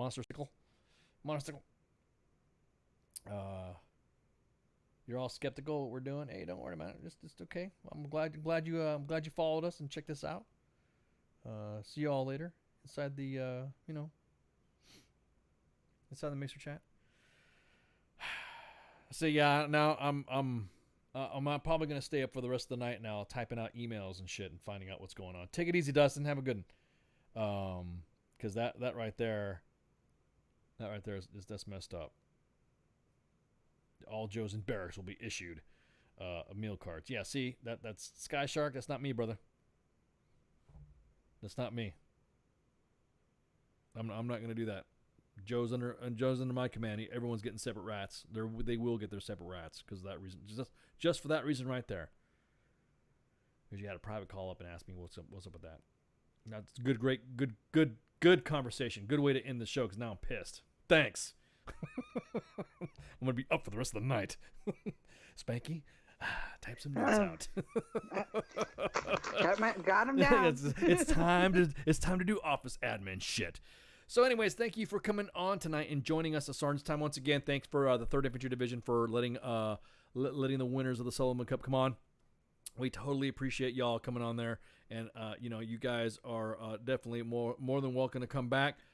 Who knows? Maybe the next time we do start the Sullivan Cup is going, we might just go out and film it, or we might jump in a tank too. We want to do that. Why can't we tank? So congratulations to Staff Sergeant Warner, Sergeant Harris, Privates Zacher and Sanders. Private Sanders, sorry that you had to hit KP. Kind of ironic that your last name's Sanders and you're doing KP. I'm just saying, Colonel Sanders. Ha ha ha. Get it? KFC. Anyways. So congratulations to you guys again for winning the Sullivan Cup, 2nd ABCT, 3rd Infantry Division. Thank you, 3rd Infantry Division, for coming out. 18th Airborne Corps for letting them hang out and let them shoot the shit. Great bunch of kids, fine Americans, and they want a pistol too. Holy crap! My unit would have gave them MRAs. I mean, they got a pistol, 1911 pistol. That's badass. And give them some prizes like that back in the day. Holy shit. I'd have done all that shit too. Maybe they should give them separate rats. Maybe. Ooh. Sorry, I had to do it. Zinga. So, don't you know we got a show every night? You guys are noticing we're starting to increase our footprint, dealing with all the platforms that we have. So if it's got a .com, just remember just / WTFNR or WTF Nation Radio. We're on Facebook, Twitter. We got Mixer. So if you want to check us out on Mixer, we got, a matter of fact, we're on Periscope as well. You can listen to us on the TuneIn app. After we're done with the shows, we always like to load them up. So within the next, 1 to 2 to 3 hours, sometimes depending on what type of show it was, the next morning, you'll have the show ready for download and podcasts. I usually like to do my shows, like I load the podcast as soon as I'm done. So that way I don't have to worry about it. Cause then, the assistant station manager gets on my ass and she podcast is not up. So, and then Spanky reminds me too, because you guys deal with the guests and they want to hear their shows. So anyways, we got a show every night. So don't forget, like I said, we're migrating to a lot of other platforms. So check us out.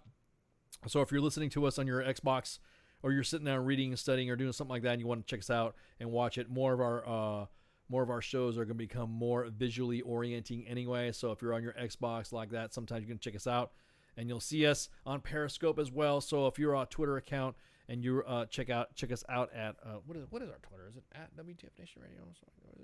Is that what it is? Yes, it is. It's at WTF Nation Radio. Well, I don't have a Twitter account, so I can't, as much as you guys like to mess with me about it.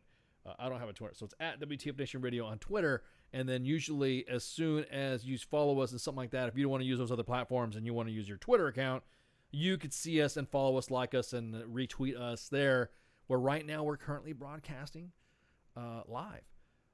You will also will get a notification if you follow us on Twitter. If you will get a notification that the podcast is loaded and we're ready to go. So you get a, hey, we're live. Hey, we are live, and then, hey, we just loaded up our shit notification on Twitter. Facebook, you know the deal. Follow us, U.S. Army WTF Moments. Follow WTFNationRadio.com. You'll see us there. Our actual website has a listing of all the shows, or you can go to iTunes and download the download. Was that because you guys are a bunch of Android lovers on the Google Play? You can download it. So yes, we do have an iTunes, WTF Nation Radio on iTunes. Just go in the search field, look at podcast, and then hit us up there. Let's see, we got a show every night, except for Wednesdays. Wednesdays is our training holiday.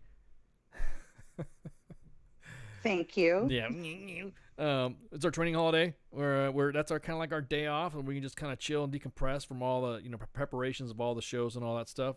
We're probably gonna stick to that. Reason why is because WTF Nation Gaming. Our partners at WTF Nation Gaming stream on that day on the radio page, and they share it to the they share it to the main page as well. So you can get in there and get in some action, and we're about ready to move into other technologies. Like I said, we got Sergeant Botface in the freaking mixer chat and all that. Wait, I forgot to do something else. Wait. Let me I had this open too. Let me change Windows. And I'll be able to let you know what is going on for our shows.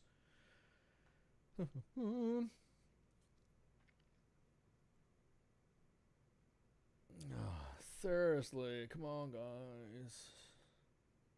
All right. If you guys check out our website, at WTFNationRadio.com, and you want to contact us, if you have any issues that is veteran related that you need to talk to a VA person, you can go ahead and go to contact, and you will see contact our VA representative. That individual, totally, we do not have any logs or tracking of who goes into that system. You type in your fields, you type in your email. There's no reports given to us. That's given to the VA official themselves. And due to VA legalities and stuff like that, we don't know who is going to that person. We don't know who has spoken to that person.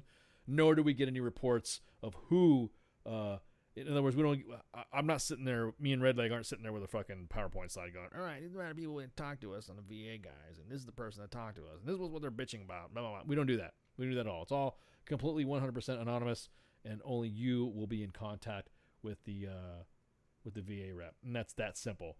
Hang on, something is telling me right here. Why isn't this not letting me in?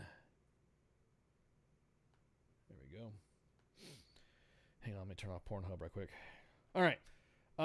So for our shows that we have, of course, we had the we had the NCOs and the soldiers from the winners of the Sullivan Cup. Hey, this Saturday. Oh wait, there's nothing for tomorrow. Friday night for you? You got a guess? Wow. Okay. No, not tomorrow. Oh, okay. All right. So we got on Saturday Night Savagery. Well, let me just do the shows. Let me just tell what we got. So today you're listening to Sergeant's Time. This is all active duty stuff. Talking to active NCOs and NCOs that done NCO stuff. Talking about things that are currently going on in the Army. Thank you, Trade Off, for jumping on here. And hey, all the best to Command Sergeant Major Davenport. He's the man. It was his idea for the APFT, for the new PT test, by the way. No, just kidding. But hey, thanks again for coming out and joining us today, Tradoc, as well.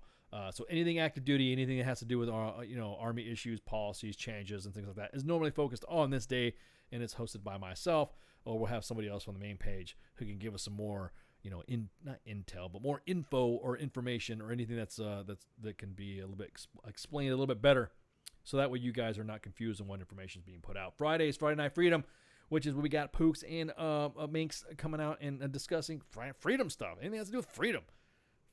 Freedom. America. Freedom. There you go. That's all I have to say. Saturday Night Savagery, it was with Pookie and JD. Oh my God. If you don't tune into these shows, you will not understand what it means to be, what was that he said? Woke. That's the new kids phrase, I guess I have to learn.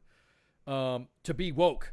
To understand conspiracy theories and know what's going on with who and that, and how come so many people from certain former presidential candidates' aides are dying and stuff like that, and stuff, real conspiracy theory shit.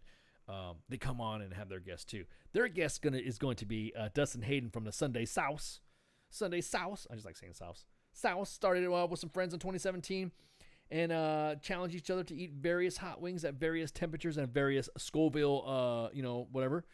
And then the next thing you know, they just start freaking filming this shit. So they've been releasing videos on Sundays to talk about what they do for the Sunday Sauce. So their world is that there's more than just Tabasco and Sriracha sauce.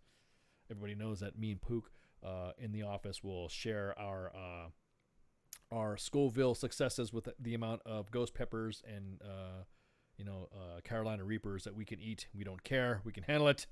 We have done our own little stuff like that. Next week, I'm sorry. Then we go to Sunday. Sunday is Team Old. Fuck. Al and Kaz. Kicking it with Kaz.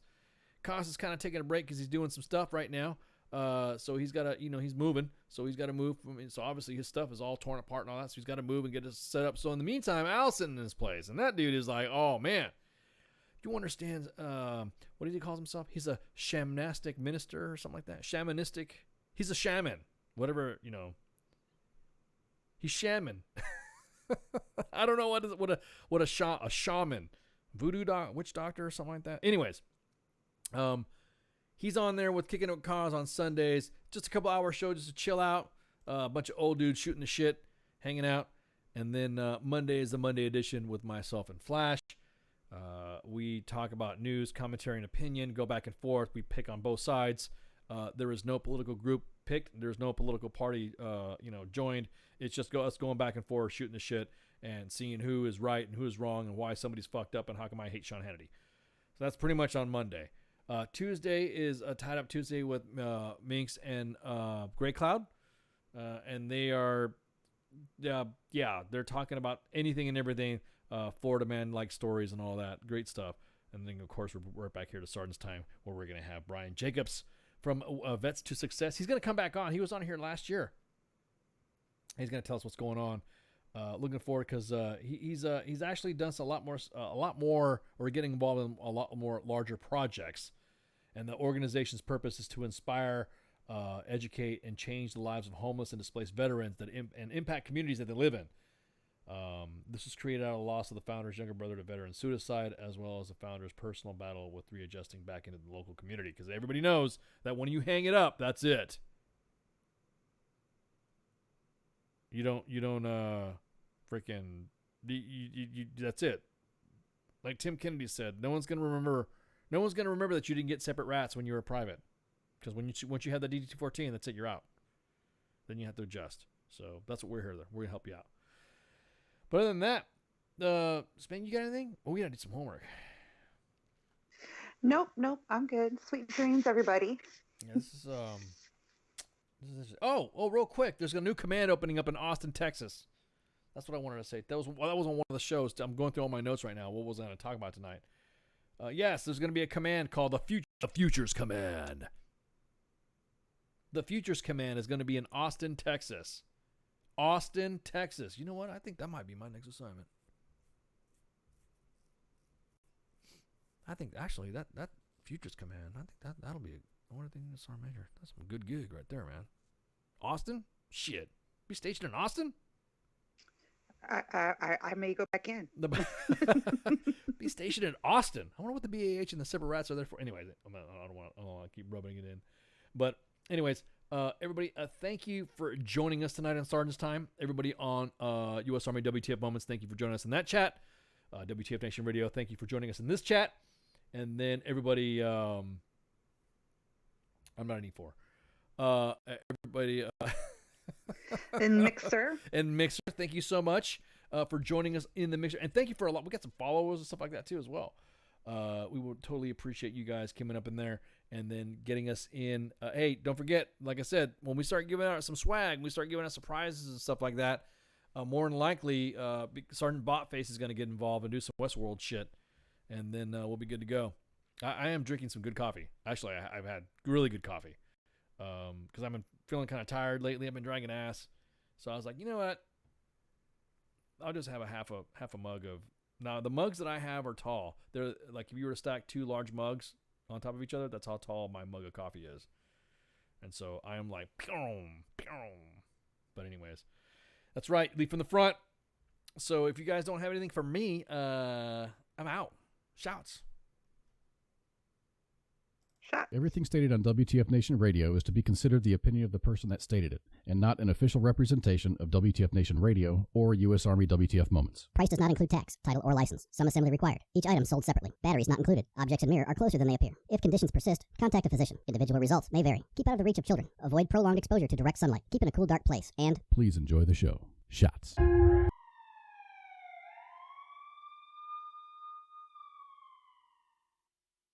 Hello, darkness, my old friend. I've come to talk with you again, because a vision softly creeping left its scenes while I was sleeping, and the vision that was planted in my still remain within the sound of silence.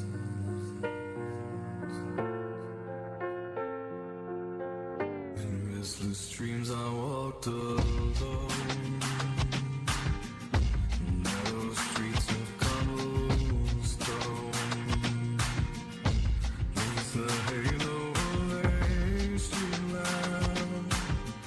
I turn my collar to the cold and dark,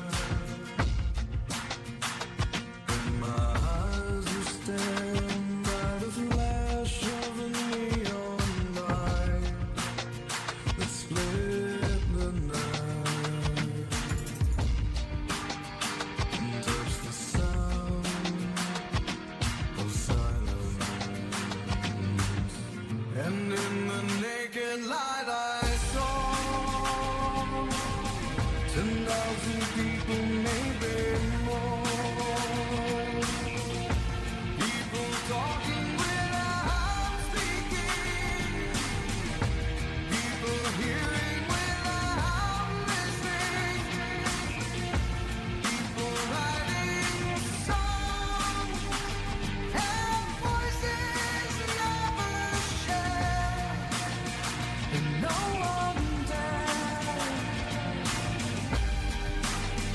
to stand the sound of silence.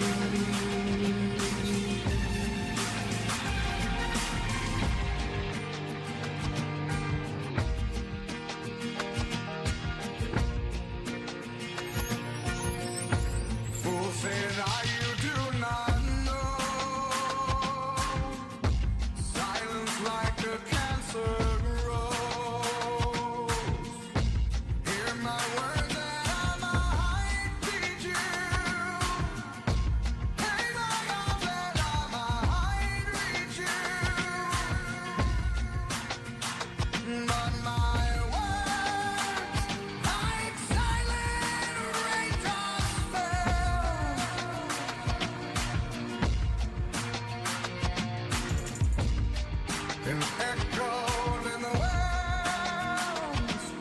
of silence, and the people bowed and prayed to the neon god they made. And the sign flashed out his warning, and the words that it was forming. In the sign said the words of the prophets are written on the subway walls and tenement halls, and whispered in the